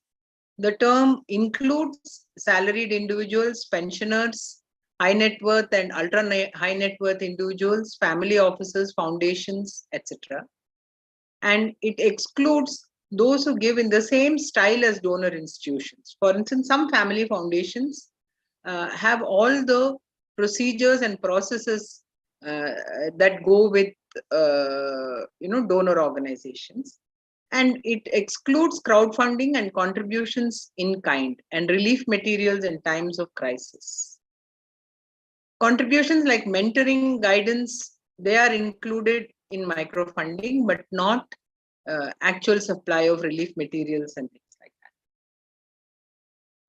So Plus Trust itself has benefited from individual donor support, and we time and again find that they have been our ideal source of support for the requirements of last mile change makers. And we have a base of committed individuals who can give in the order of 10,000 to 50,000 a year. In our experience, give small NGOs freedom and scope to establish and expand their work. They really are not looking for much, and these small drops together will add and make a big difference in their lives. So this, let me just describe our study. The focus of the study was, how can the relationship between individual donors and last mile change makers be strengthened and sustained to become more responsive to each other's needs? And it had three elements to it. Analysis of microfunding from the recipient's perspective, an area often overlooked. How do they envision and approach this relationship? Recipient meaning small NGOs, and we define small NGOs as those with annual spend of less than 20 lakhs. And then deciphering individual donors and understanding how they are distinct from institutional donors, what makes them tick, what are they looking for, and how do they become more effective contributors. And the third part is an experiment with building and sustaining the relationship between individual donors and last mile change makers. How can change makers be facilitated? So our methodology included secondary review of the literature that is available. Many of the reports we studied have also been studied by many of you here. So I think we are having quite a solid common foundation of knowledge that we have accessed. And then we had a series of weekly talks arranged by CDPP and Plus Trust, and 2 roundtable discussions where we heard expert voices, individual donors, practitioners, consultants share their views and perspectives on how to tap into this resource that is going to grow in the future. And we did in-depth interviews and surveys with 5 individual donors and 51 change makers. And then we designed the pilot of Samvad. Samvad is a curated platform or bridge for donors and change makers to find each other and engage with each other. And the next part is the synthesis and the documentation of our insights. So I'll move on to what we actually found. The change makers' point of view, they're typically small founder-driven volunteer-based organizations set in their own communities in remote locations, and the focus is on basic services including education, health, and so on, and often linkages to government benefits and so on. Their budgets, as I said, are modest, less than 20 lakhs per annum, and resources mobilized from local supporters with little scope for institutional funding. Often they're at a stage where the personal and the official boundaries are blurred, and the visibility and credibility is built with supporters who can see them at work firsthand. That is people who are in their immediate neighborhood.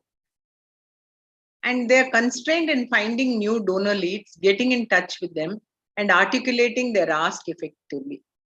It's the founder who's also doing the actual service delivery, and there's very little time for them or energy left to do this kind of donor-based building. Communication is a weak link. This has already been pointed out, and both with potential and existing donors, especially because the NGO leaders don't seem to see the long-term benefits of such communication or relationship building. There is no distinction made between an individual donor beyond the local community and the institutional donor, and therefore they miss out on a tremendous advantage of individual donors. There is a lot of flexibility that they miss out. They rarely build networks and collaborations with others for fundraising. The collaborations and network may be around the theme, but very little done on collaboration for fundraising. So to use the micro incubation or the incubation language, they're mostly bootstrapped and they're waiting for the angels to appear.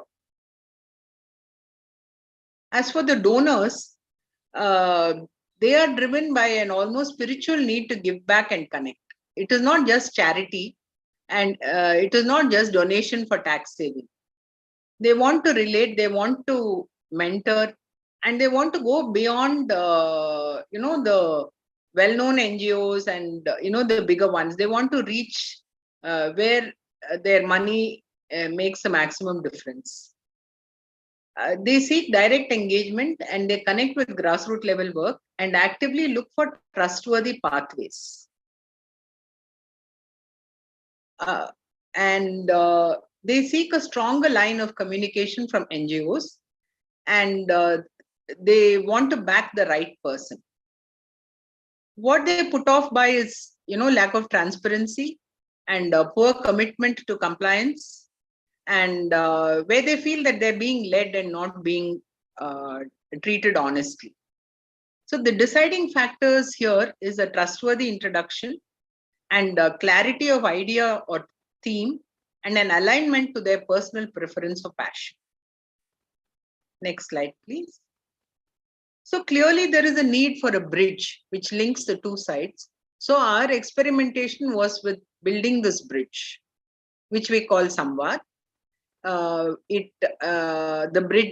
bridging process had 3 angles to it: preparing the change makers, and then preparing the donors, and then nurturing the relationship, facilitating or nurturing the relationship. So this process for us had a very different feel from the Shark Tank mode, and we see it more as a sanctuary for biodiversity than a Shark Tank. The intent is to nurture. So this is how our pilot went. We wanted to connect these 3 links: the change maker, the microfunder, and the bridge. So it was an online process, in a way very cost effective, and each donor could select from profiles that we circulated. We circulated a deck of 6 profiles, and they could select 2 change makers, and there was a dialogue with each of the change makers, one-to-one, which was facilitated by a curator. And this process built the trust and credibility for the change makers' work. And the donors' support went directly to the change maker without transaction costs. So the micro funders, actually we did a lot of mailing, but we didn't get much traction from the mailing. Then we called people whom we were already in touch with, and very often the phone call was needed to get them interested and then to agree to be part of this pilot process. And the first condition was that they should be willing to pay 10,000 for the NGO they choose to talk with. That is the minimum. More than that, of course, they are free to give and not give. So it was often an individual, sometimes a family. and they were sort of familiar with plus trust. So the trust factor, I think, was established because of that. And then they were looking at going beyond funding, and they had an interest to talk to the change maker. So the change makers were people who have, whom we have nurtured over 3-4 years, who have emerged from our fellowship process and have gone on to set up grassroots institutions, and mostly working with education, animal welfare. These are the two themes. And they are not yet in a place to access institutional donors. And as part of our relationship with them over the last 6 months, we had been working with them to sharpen their narrative of what they're doing, why they're doing, and getting ready to present what they are about. And we had 3 curators who would mentor the change maker and help them prepare and sharpen their communication for the actual one-to-one meeting. And they facilitated the contact between the microfunder and the change maker. So of the 6 profiles presented, 5 profiles attracted support, and I think actual amount received so far is around 1.55 lakhs. And within the next few months, if we put it all together, next month, that is in April, it will total to around 2.6 lakhs. So this money, while it does not sound big, over time it will grow, and this pattern of giving will grow. At least that is our hope. So next slide, please. I see a lot of, yeah. So what we want to do is, based on our experience of the pilot of Samvad, take this forward. Dr. Iyer, just a minute. We're on the clock, so if you could quickly wrap up, please. Yeah, you said till 20, no? I have 2 more minutes. Sure. Yeah. So this is the last slide, basically. So build these 3 legs to the process and take it forward. So we are planning to do this over the next year, and we invite contributors, we invite supporters, anything at all. Next slide, please. Yeah. Amit, maybe you may like to add a few words. You still have 2 minutes. Thanks so much. Thanks, Lalita, and thanks, Divya. We are wrapping up here, but the message that we wanted to convey, 2 messages. One, that this micro investments and micro philanthropy is indeed something that we find is the solution for a lot of sustainability issues among small NGOs, which perform a tremendous role. And secondly, that to be able to set up a marketplace where those who demand good donor, good funding agencies or good source, destinations of funding are going to meet them at this platform that we have built, which is Samvad, which just enables a market mechanism that allows those who need small amounts of money to reach out to those who want to give small amounts of money and be able to monitor the progress that these agencies make. In some sense underlined by a third party, which is people like us.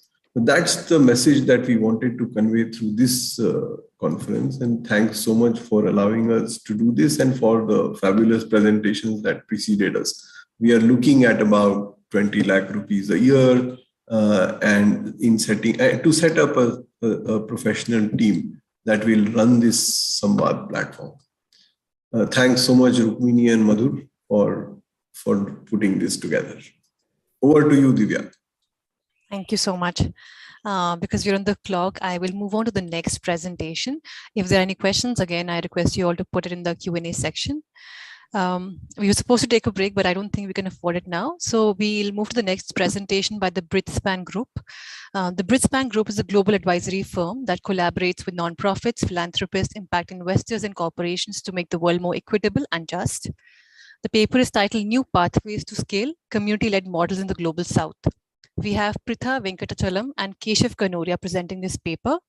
Pritha is a partner in Britspan's Mumbai office and the head of Market Impact South Asia. Keshav is a principal in the Britspan's Group's Mumbai office. Over to you, Pritha and Keshav. Thank you so much, Divya. I hope I'm audible. Yes. Okay, great. I'll just wait for their presentation. Yeah, that's good. Maybe we can just have it in slideshow format. Great. So as Divya had introduced, we are a global nonprofit working on multiple aspects of driving change towards reducing poverty and making the world more just and equitable. The 4 areas of work, Keshav, if you could just go down one slide, please. The 4 areas of work that we contribute to is one in terms of advisory, both with philanthropy, capital givers, as well as change makers, and hence the term bridge. We work on both sides of the bridge. And the other connotation of the bridge is, again, working both on providing advisory support as well as creating knowledge. So over the recent years, we have done a lot of work on community-based development, community-driven and community-centric change, both in terms of our advisory work. For example, the Tribal Health Collaborative in India, which we co-designed with Piramal Foundation and the Gates Foundation, as well as a lot of recent research to emphasize the importance of proximate leaders and proximate development. We have offices across the US, more recently in Singapore, as well as Sub-Saharan Africa and the Mumbai office in India. Moving to the next slide, a very quick summary of the history of how we started to work on this topic in India. During the height of the first wave, the World Health Organization approached us to actually study the COVID response in Mumbai slums when the case count as well as the morbidity in the slums were really high. So we went deeply to understand what is the role of communities and how communities are being engaged in the COVID response in slums. And not surprisingly, we found that some of the most successful interventions to contain COVID were really being led by the communities and supported by the local government, state government, as well as the philanthropies that were supporting them. That led us to actually publishing a paper on the different models of community engagement in Mumbai slums. And we had a lot of questions, not just from India, but also the Global Alliance for Communities, which strings together multiple nonprofits across Africa and Asia around questions of how these change models can work. And that really led us this year to study 4 impactful community-driven NGOs, 2 in India, which are Koro and Yuva, and 2 in Africa, which are Shofco, which works in Nairobi and other parts of Kenya, and Ubuntu Pathways that works in South Africa. All these 4 NGOs have very deeply embedded community-driven models for change. And over a period of 4 to 5 months, we not only visited the sites of these 4 NGOs in Africa and India, but we also did extensive interviews with multiple stakeholders of these NGOs and other interested stakeholders of community-driven change. Based on this, we have developed a paper which we hope to publish later this month. Actually, we're end of April, so sometime in May.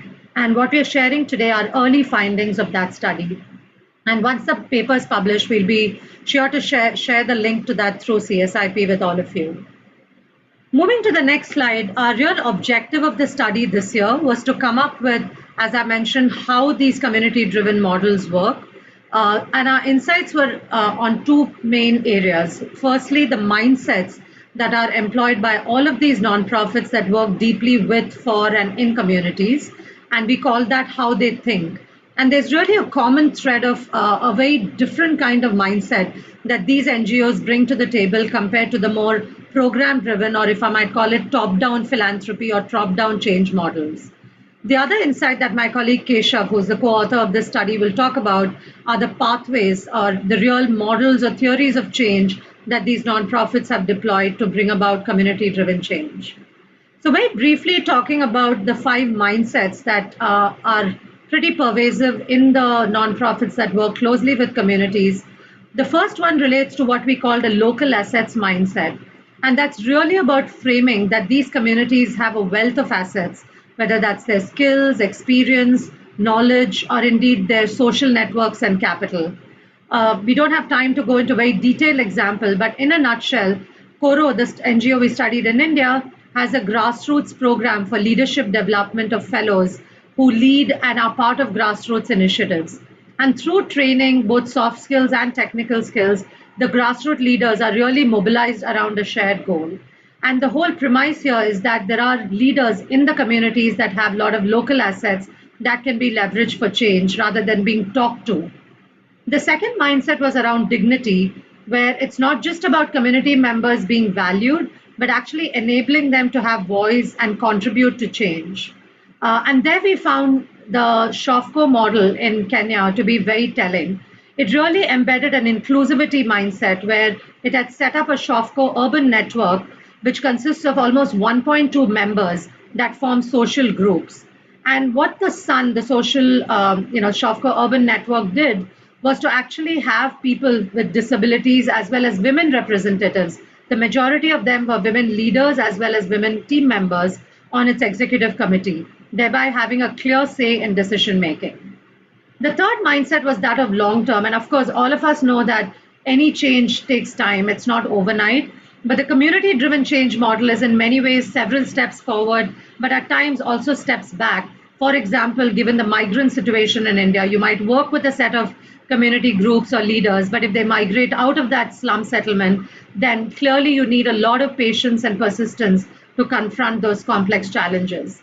And the long-term mindset we saw in Yuva, where over 20 years they set up community-based organizations to engage with government and stakeholders on housing and other basic rights. And you'll notice that across these NGOs that work in urban informal settlements or slum areas, there's really these mindsets that are embedded in the everyday working as well as their strategic approach to programs. The fourth mindset was around flexibility, where one had a strategy to go in with, but based on community needs, they were really willing to evolve it. Ubuntu Pathways in South Africa once convened a community meeting to get support for setting up a computer center in the slum community. However, what the people came back with was saying that a lot of their children were dying of HIV/AIDS, and Ubuntu Pathways really pivoted to modify their approach to include more inclusive healthcare, prevent transmission of HIV from pregnant women to their children. So a real mindset to not just listen, but to change programs and course correct based on the community needs. And finally, a scaling in mindset. All of us talk about scaling in terms of thousands or millions of people reached, but a lot of the community-driven NGOs actually go deep, looking at holistic impact. And again, here, Ubuntu Pathways has what they call a cradle to career model, where they provide holistic services from when the child is born to vocational training for them to be gainfully employed in good livelihood. So these are the 5 mindsets that our study really came up with. And hopefully, as you read the report, you will get more and more examples of how these are lived into and what other NGOs and funders that are interested in these models can actually imbibe. I'll hand over to Keshav to talk through the theories of change that we found across these nonprofits. Thank you, Bitha. So I'll dive into the second part of the study, where we really surfaced how these organizations affect change on the ground. What are those things that they do, and how do they do it in a very unique and distinctive way? And our research surfaced 5 kinds of pathways or change models that these organizations adopt. One is building awareness of communities. Number 2 is mobilizing and collectivizing these communities around a shared goal and agenda. Number 3 is nurturing local skills and capacities and really building on those local assets that Vita spoke about. Number 4 is fostering ground-up solutions versus imposing top-down solutions. And number 5 is researching and advocating for change. And while this won't sound alien to many different NGOs and funders, I think what really makes it unique for community-driven organizations is that they embed their mindsets and they can live into their mindsets across each of these different pathways. And that's what makes the how of what they do so different from the others. Also wanted to just caveat by saying that not every single organization that we studied does each of these 5. They might do it in some combination in the communities that they work in, depending on what's the biggest need, where's the impact potential, etc. So with that, let me just quickly describe what each of these mean. Right, so building awareness of communities, these organizations understand that while communities really understand their problems and challenges the best, and they perhaps have the best solutions as well because they're so intimately involved with those issues. They also understand that they don't necessarily have full awareness, or at least certain segments of communities don't necessarily have full awareness of what are the rights and entitlements. Or even if they understand their issues, they don't necessarily surface them at a collective level. And so they help them surface those issues, they help them prioritize them, they help them make them aware of their rights and entitlements through various formats, be it in the form of exposure visits, films, street plays, or even awareness workshops.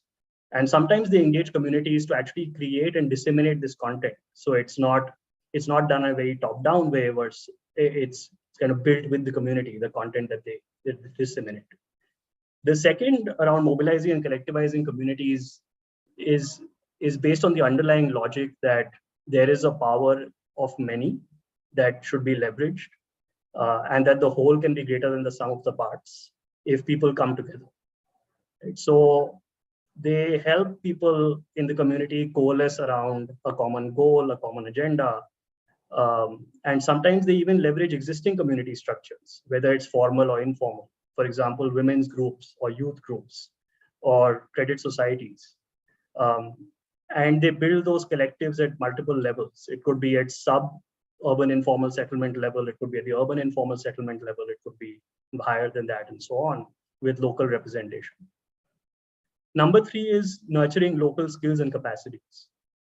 So they really build on the existing assets in the communities, whether it's in the form of insights, skills, resources, etc., to actually harness that and build on that further. Because they realize that if people need to lead their own change, they need to be plugging certain gaps that might exist in the assets that reside in the community. And therefore, they do this in interesting ways, including training, mentoring and coaching, different kinds of hand-holding and support, like the Coro program that Rita spoke about, which has a grassroots leadership program, which they run in different kinds of slums to build local leaders. Number 4 is fostering ground-up solutions. So we've talked about building awareness, mobilizing and nurturing capacity, but eventually it needs to translate to social change on the ground, for which you actually need to implement something on the ground, right? And so they create this environment, conducive environment for ideas to bubble up and to take shape and to flourish. And they really support community leaders and the community-based organizations that they run through various forums and hand-holding and different kinds of mentorship to actually help their organizations flourish and their social change efforts flourish. And there are also times when they work hand in hand with communities to design these interventions. So they really understand what their issues are, they brainstorm, they ideate, they co-design, they see how it works, they gather feedback, and then they iterate along the way. And then finally, there's researching and advocating for change. And what's unique in the way these organizations do it is they have so much deep insight based on the years of experience that they've built on the ground, that they surface those and disseminate it to the broader ecosystem, including other NGOs, funders, and others, so they can learn from them. And they also help support policy advocacy efforts of community leaders and community-based organizations themselves. And they do this in a very important but invisible way, through specialized training, or through relationships and connects to different kinds of stakeholders in the government and so on and so forth. So these are the 5 pathways that are kind of surfaced in the report, and you'll see more detail as and when the report is published. But in conclusion, I would like to say that so bottom-up social change or community-driven change is being increasingly recognized by different kinds of social sector actors and institutions as very powerful, because they deliver deep and lasting transformation. And so we would encourage NGOs and funders to really think about, reflect on their own practices, mindsets, policies, and really understand where community-driven approaches can play a role, to connect with other leaders, other NGOs, other funders, to see what's working well, what's not, what can we learn from them, and what can we share with them. And finally, to embed certain practices of community-driven change if that makes sense in their context and depending on their aspiration. So with that, I will pause and see if there are any questions on the chat. Otherwise, there's a video I would like to play if we have time. Keshav, can I request you to put the link to the video in the chat?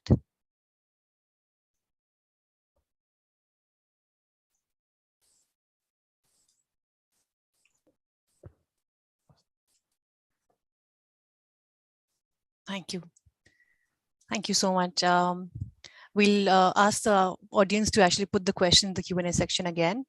Thank you, Pritha and Keshav. I'm sorry I'll have to cut you here and get the next presenter because we are on the clock again. In fact, it's good to have a global perspective because the next paper that we have is from South Africa, actually. We have the next presenter is Richard Seva Kirianga. His paper is titled Meaning Making, Generosity During the Time of COVID-19 in Uganda.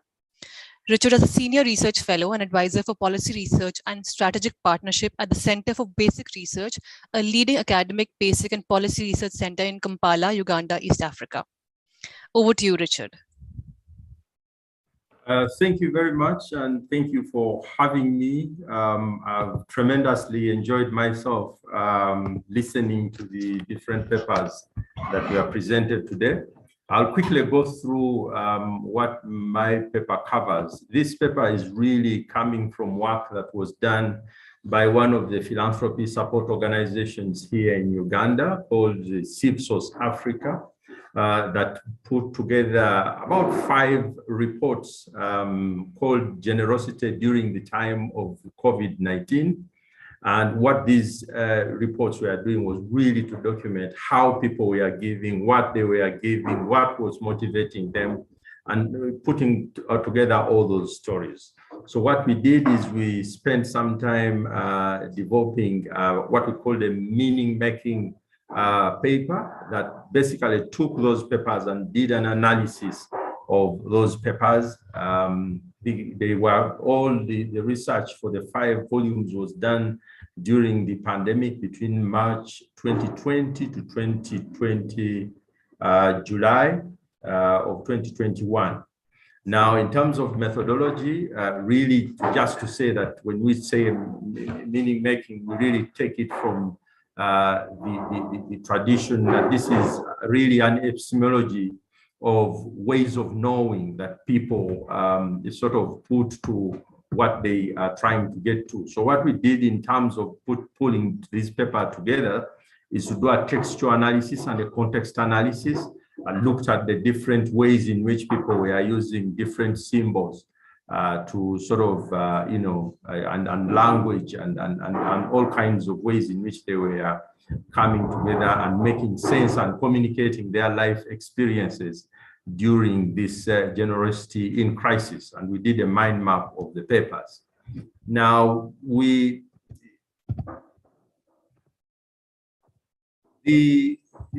papers have lots of themes, but let me speak about only 4, since we don't even have a lot of time. One of the emerging themes that came out of this was that really during this time of COVID crisis, there was quite an outpouring of the spirit of Ubuntu, and it leads to those who are doing African philanthropic research to ask the question if indeed this is something that is peculiar, but also it was able to show us what it looks like in practice. The spirit of giving was another theme that emerged, but also another theme was around giving in crisis and the kinds of community responses that emerged. And lastly, we said we shall say one or two things about the gaps in policy and what needs to be done. Now, in terms of the theme around Ubuntu and the spirit, I think in the literature, and I don't have time to go into that, there are a lot of scholars that are asking about this whole notion of philanthropy, because in much of the literature we encounter here in Africa, there is a way in which it is posited as a Western notion. But a number of authors are now arguing that philanthropy actually is embedded in the life systems of Africans and African lives, in themselves, an encapsulation of the diversity of philanthropic gestures from helping relatives, contributing to weddings, giving religious functions, and most of all, giving time to each other. And during COVID, it was evident that this spirit was emerging in many places, as the 4 volumes that we analyzed showed, were able to indicate. For example, in some of the stories, we have one story here, just to give you an illustration of a young man, 24, who decided during the lockdown to walk to the health centers, collect life-saving drugs for people living with HIV in his community, just after hearing the stories of distress of those who couldn't leave their homes and go to collect their drugs. And then somebody else notices him in the same community, helps them with a bicycle to be able to do this.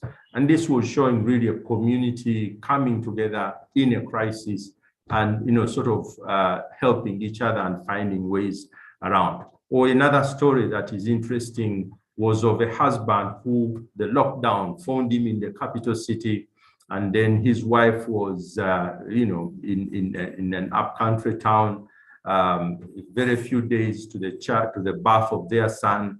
And as soon as the neighbors noticed that the husband was away, they started trickling in the compound, bringing in some food, bringing in some, help to make sure that this lady, can go through this period. So these are the kinds of stories that we're hearing, and they are outpouring all over the country of these kinds of stories. But these kinds of stories, of course, we are speaking to the spirit that is captured in many societies, differently talked about. But I won't go a lot into that, but this is one of the themes that came out. Really, the summary is that the spirit of Ubuntu really engenders a reciprocity, it envelops communalism of interdependence, sharing, oneness, loving each other, and the sense of the continuum of relationships that people undertake to help each other. The other theme that came out of our analysis, this whole is about the manifestation. How was this spirit of giving actually manifested? Now, to just buttress that theme, is that one of the things is in the literature we see a distinction starting to be made between the notion of giving and the notion of gifting. And the distinction is driven by the assertion that giving usually falls into 2 major categories: giving that is transactional or giving that is relational. And there are several examples in the reports that we looked at that show that there is a distinction that is clear. For example, there are several companies that were giving products of their own to help and to mitigate, like one of the companies, a condom producing company, which was giving to respond to the challenges of sexual and reproductive health that were happening during the pandemic, or the Uganda blood transfusion that needed communication packages to aid their workers that were spread all over the country during this time. And they got, communication, tools from a communication company. So these are really transactional giving. Now, there are those who were relational, that sort of gave because they had to deeply connect with the communities. For example, a young girl who formed a small community effort called Together for Good to support vulnerable children with scholastic materials because they were locked down at home, the schools were closed, but to ensure that they were continuing, especially because they couldn't be online like the better or well-off-to-do children. Or a Muslim sheikh who was called the Sheikh with the Heart of Gold, who was traversing the country, fundraising for those in need during the lockdown, collecting money, materials, and donating these across the country.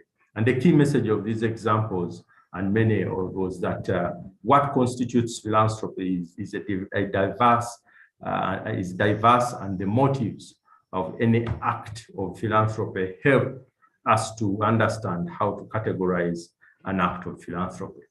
The third was really a little bit, is, you know, we can do it in detail, but I'll say a couple of things, is this whole question of how communities respond with giving, especially in crisis. Now, the generosity reports were collected during a unique time, because this was not only for Uganda, but for the whole world.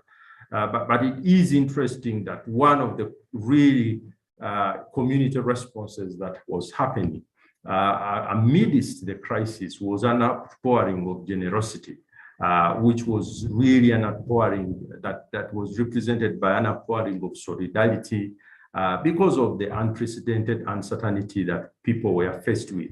And many people didn't know how to deal with the crisis. It was a new pandemic, a new lifestyle, a new thing. But several people gave to mitigate effects, to help each other. Private sector companies responded by giving to government lots of things, food and other things. And many people continued to give to a national task force on COVID that was set up. And I think for the first time in our history as a country, people were able to give up $10 million in less than 60 days to try and respond to a pandemic without getting any assistance from outside the country. But there are many other stories that we can talk about, you know, that come out of this report. But just as I end, I think in terms of the issues that emerge from this analysis that we did, from a policy perspective, is that the diversity of practices that happened over time that were covered really in themselves were representations of the absence of a policy framework, either to provide the required services or even aid giving individuals and entities.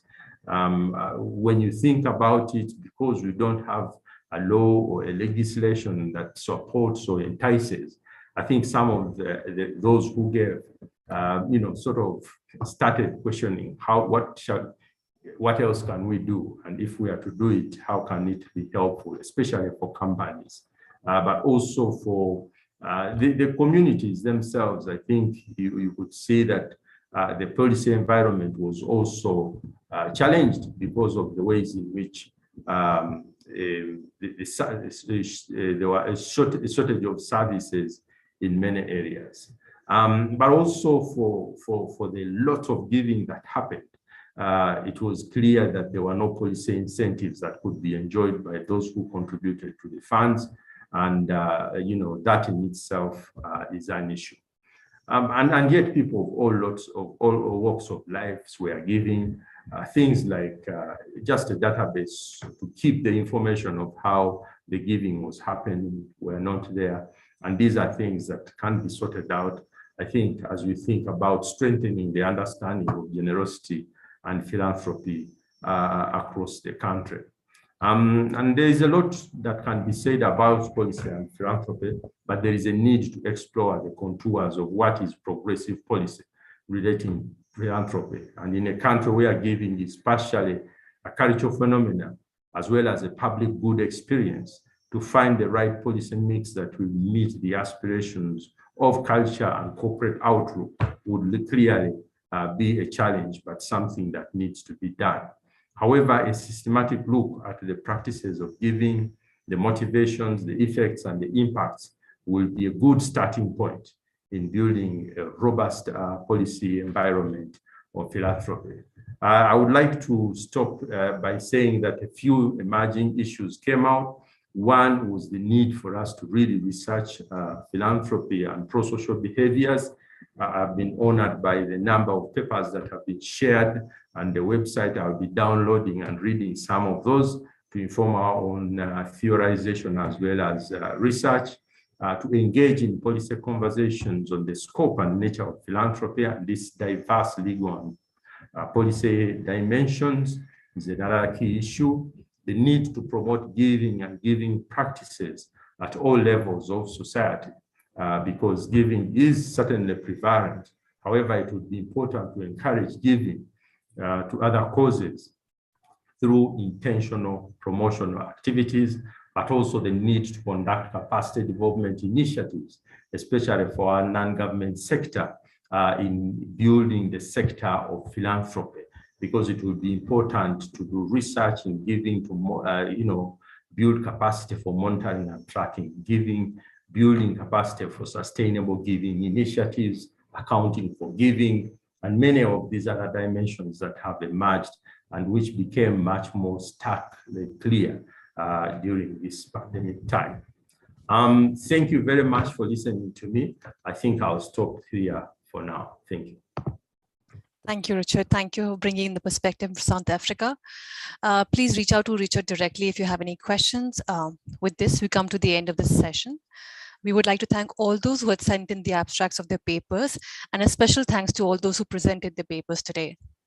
The final session for day one of the conference is a keynote address by Mark Seidel. I think Mark needs no introduction, but I will let Ingrid say a few words about him. Thank you, Divya. Welcome back, Mark. Mark Seidel, as you've been told, is the Doyle Bascom Professor of Law and Public Affairs at the University of Wisconsin-Madison, and a renowned specialist in law and policy that as it affects nonprofit and philanthropic organizations, both in the United States and in India. In Asia, I should say. He has served as a consultant at the ICNL, the International Center for Not-for-Profit Law, as a visiting professor of law at Harvard Law School, Melbourne Law School, Institut d'études politiques de Paris, and other institutions. But most importantly, I think he has a strong and abiding connection to Asia and to India, perhaps engendered by his time at the Ford Foundation offices in Beijing, Hanoi, Bangkok, and New Delhi. So with no further ado, over to you, Mark.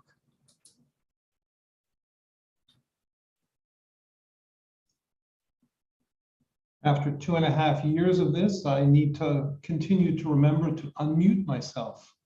Thank you, Divya. Thank you, Ingrid, for that very generous, overly generous introduction. I am delighted to be here. Thanks to the center and colleagues there for inviting me to do this keynote. This morning, my time, has been an extraordinarily wonderful morning in terms of the research projects and the presentations. An extraordinarily rich several hours. I also see many old friends and new friends in the participants list and among those who've presented, and I'm grateful for all of that. The title of my talk today, and I'm going to be fairly brief, especially because we've had a long and very rich couple of hours already. The title of my talk is Civil Society in the COVID Era, a comparative look at key themes across the region. I want to mention some of the themes that keep coming up across the region from South Asia to Northeast Asia and in between, but I don't want to bury the lead here. I want to start off with my key theme, and that is that of the many challenges, even threats, to philanthropy, civil society, and social innovation across Asia. One of the greatest challenges, in my view, remains the heavy hand of the state. What we sometimes call, in some contexts, authoritarianism. Both existing authoritarianism and the emergence of authoritarian tendencies and trends in countries across the region, often exacerbated by policies during COVID. At ICNL, the International Center for Not-for-Profit Law, with which I've been proud to be affiliated for many years, we study these issues intensively, and I'm putting a link to one of the reports on these matters that we've done up in the chat box in case anyone's interested in having a look at that. That's a report on the state's role in the frameworks for philanthropy and civil society in Asia, written by my wonderful colleague, David Moore, who's well known to the center and to many of you, and by myself, and that link is up there now. This theme of the heavy hand of the state, of what we sometimes call authoritarian behavior in some contexts, is not necessarily the theme that comes up the most in discussions of challenges to civil society and philanthropy across the Asia-Pacific region. Instead, we often focus on discussions within our families, so to speak, debates within our families. Those debates can be heated and divisive with strongly held views. But the issues raised in those debates are not, in my view, often the key challenges facing our sector. It is useful, however, to mention some of those developments and debates because they get a lot of attention around the region, including in the outstanding presentations and research discussed today. So some of the themes that come up frequently include the ongoing problem of measurement and metrics, and the related highly charged and controversial topic of measuring impact. Debates over corporate social responsibility and various facets of it, and whether CSR, whether mandatory or discretionary, is having any lasting impact on the problems in society and of justice that plague all of our countries. Third, the broader debate on the corporatization of philanthropy and other forms of voluntary sector activity. The problems of tax incentives and differential tax incentives, including lots of different issues. One of those, which ICNL is currently doing some research on, are the special privileged government-run funds, such as presidential or prime minister funds. But there's lots of issues involving tax incentives, other state-based barriers to and incentives to giving. We see significant disagreement about cultures and styles of grant making, and criticism of some funders for the types of work that they do. We see in some countries, including, I believe, in my own country, the United States, an increasing cult of personality in philanthropic leadership, and a conflict between personalization and philanthropic leadership and the continuing need for professionalization in philanthropic institutions. We see the rise in new and diverse forms of fundraising, including, certainly, but not limited to crowdfunding, and the increasing attempts by governments to understand, regulate, and ultimately control the fundraising process. That's also been discussed today. We see the drive to professionalize, and I put that in quotation marks, and regulate volunteering and the volunteering process, versus the continuing need for vitality and spontaneity in independent citizen action, as discussed by a number of wonderful presentations today. We see increasing links between government funding and voluntary sector action, including state contracting with civil society organizations and community organizations to provide social services, and all the pros and cons, all the advantages and disadvantages that come from that. And we debate the complex roles of Ngos, international non-governmental organizations, and the growing controversy and distrust surrounding them. These are some of the many issues that we regularly discuss. They are crucially important issues and that sometimes divide us. These and many other issues are under heated debate in philanthropic and civil society circles across the Asia-Pacific region. And the heated nature of those discussions can sometimes make it seem like those are the primary issues, the primary debates within our field. We even sometimes, in some places, behave in an authoritarian manner toward each other in discussing some of these issues. There are many ways to do philanthropy well. There are many ways to work effectively with civil society. And we have to recognize that those who work in our sector, whether activists or grant makers or researchers or in other roles, need to have the freedom that true civil society encourages, rather than being criticized for failing to measure up to some other philanthropist or activist view of so-called best practices. Sometimes we must unite more than we do. The metricians and the less measurers, the endowers and those who focus on funding specific projects, the so-called trust philanthropists and those who require more reporting and more accountability, the activists and those who work to support government social science, social service programs. We have many divisions, but fundamentally we are one family, despite often firmly held differences. But the main challenges to philanthropy and civil society, in my view, are not from those with whom we disagree within our own families, but from the growing power of the state, the growing power of governments, and often of authoritarian governments and political leaders. Thus, I emphasize in this talk the role of the state and the threats to philanthropy and civil society from the state itself and from authoritarian behavior. That is not to say that the state, authoritarian practices, and creeping authoritarianism always focuses on those who practice in civil society and philanthropy.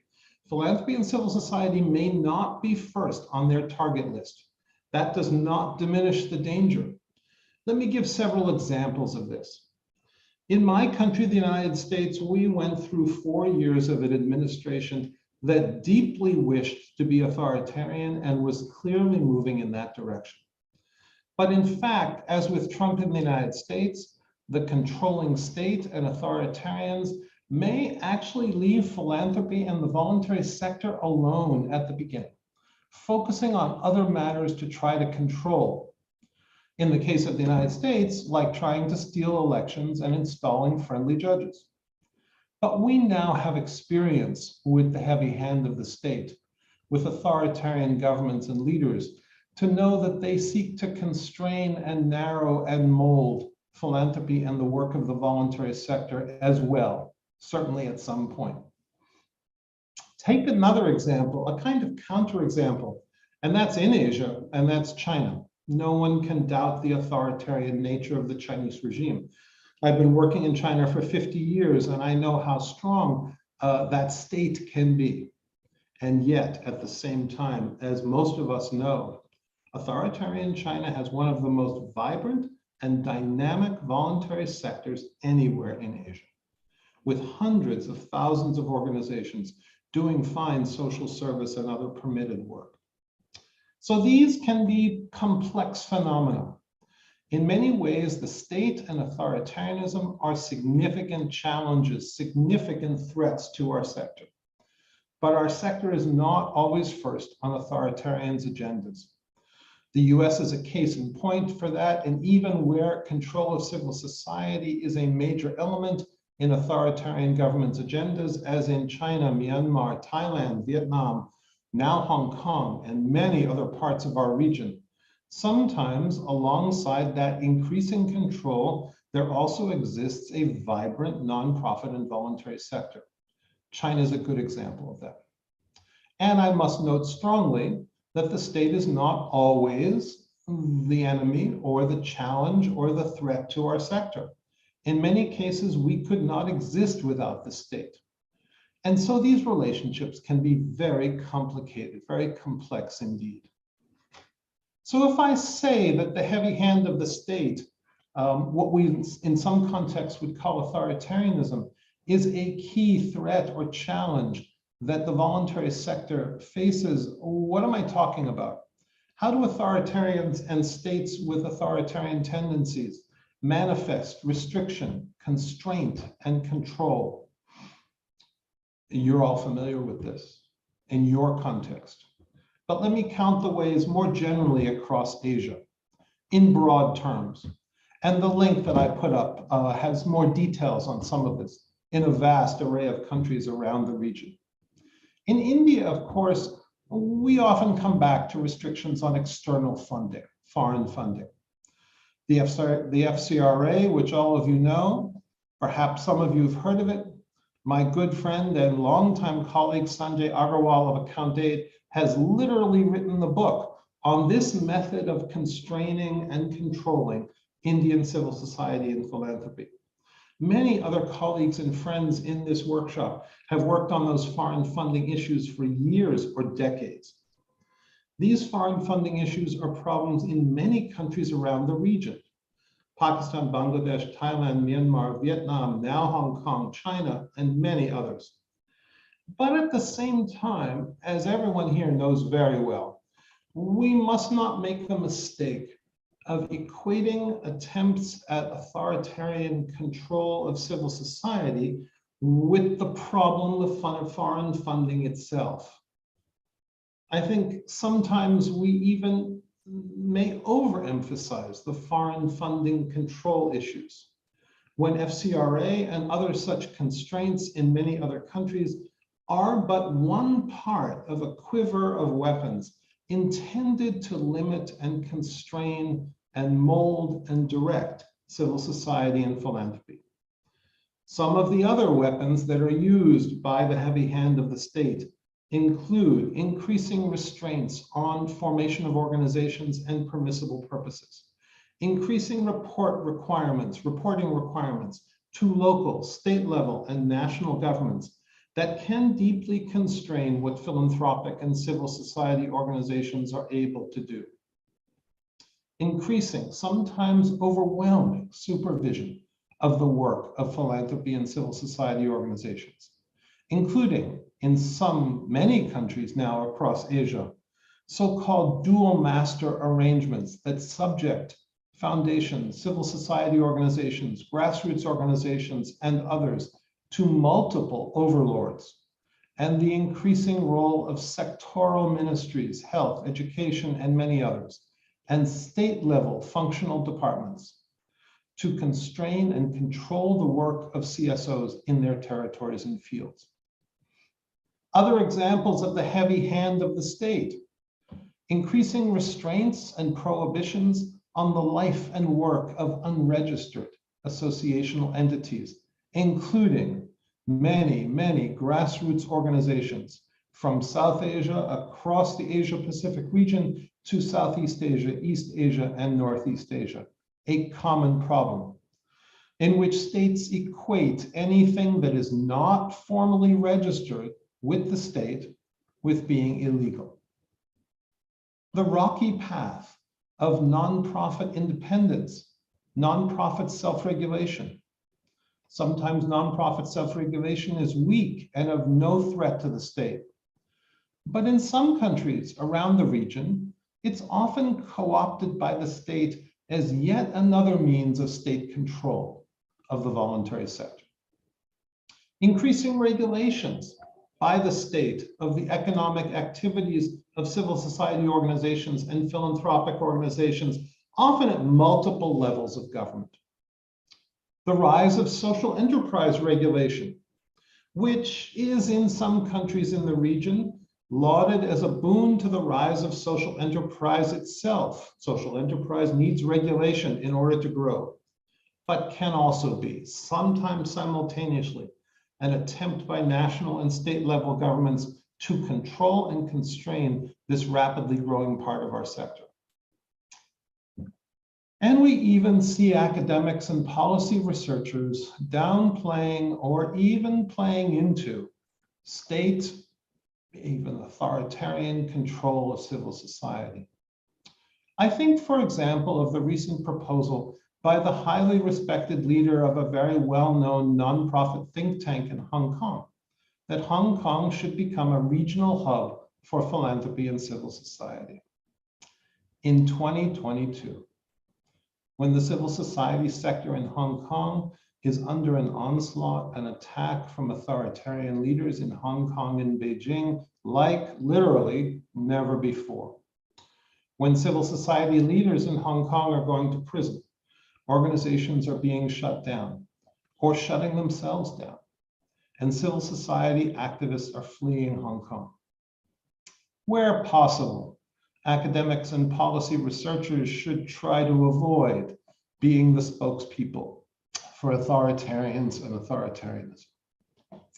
These are just a few examples of the heavy hand of the state and the role that authoritarianism or emerging authoritarianism can play in constraining civil society and philanthropy. We don't doubt, I don't doubt, the right and duty of government to appropriately regulate philanthropy and civil society. I do not doubt the positive role that the state can play in supporting and funding the civil society sector. But increasingly around the Asia-Pacific region, in the examples that I've given, what we see is indeed the heavy hand of the state, governments and would-be authoritarians or existing authoritarians moving beyond appropriate and facilitative regulation towards firm and narrowing control.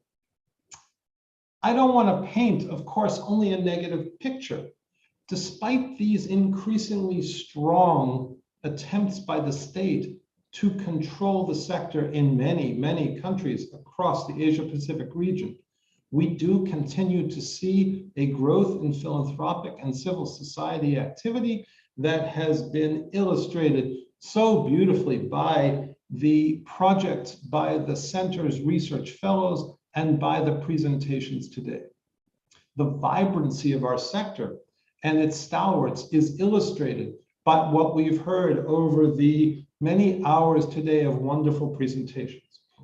In that context, it's been my great pleasure and my great education to join you all morning today from the US, and at the same time, to bring us back at least briefly to another theme, which is the increasingly heavy hand of the state on civil society and philanthropy across the Asia-Pacific region. So I'm going to stop there and thank you all very much for listening this far, and thank you all for the wonderful workshop today. Thank you.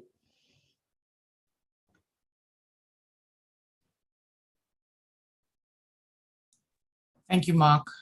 We all need it. I think that ties today's proceedings off nicely. All that remains really is for me to sort of try and sum up what we've heard since 3 p.m. India time today. I think what is most apparent is just the vastness, the diversity, the complexity of the terrain that we as researchers are studying here, or attempting to, not just within India, but in our region and across the global south, in papers that we've seen today and presentations that we've seen today. I mean, the topics have ranged from philanthrocapitalism and the diaspora to crowdfunding and free cycling and traditional practices and children in need of protection and LGBTQI philanthropy and feminist funding and caste and gender and everything at the intersection of all of those. We've seen presentations on faith-based giving or faith-inspired giving and on feminist funding.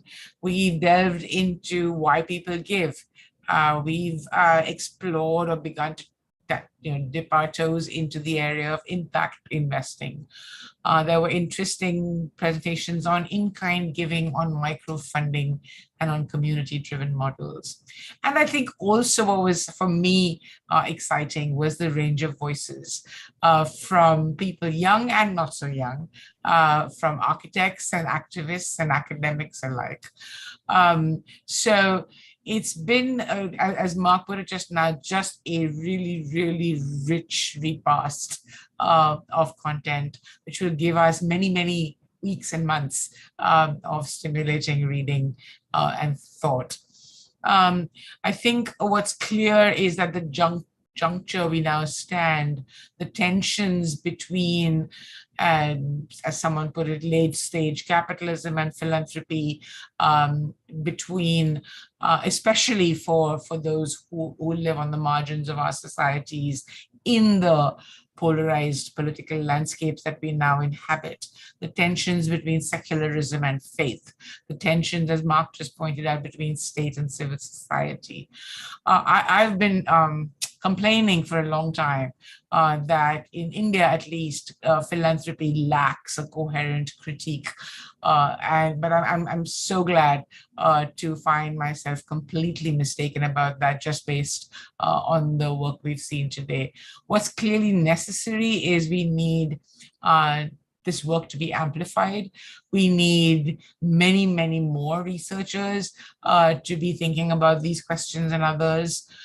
Because I think it was Ayoshi who put it, if there's no talk, then there's no money, and if there's no money, there's no change. So thank you all for your time, your attention, your work, your interest in these topics. It's been a fascinating day for me, and I hope for you to see some of you at least tomorrow.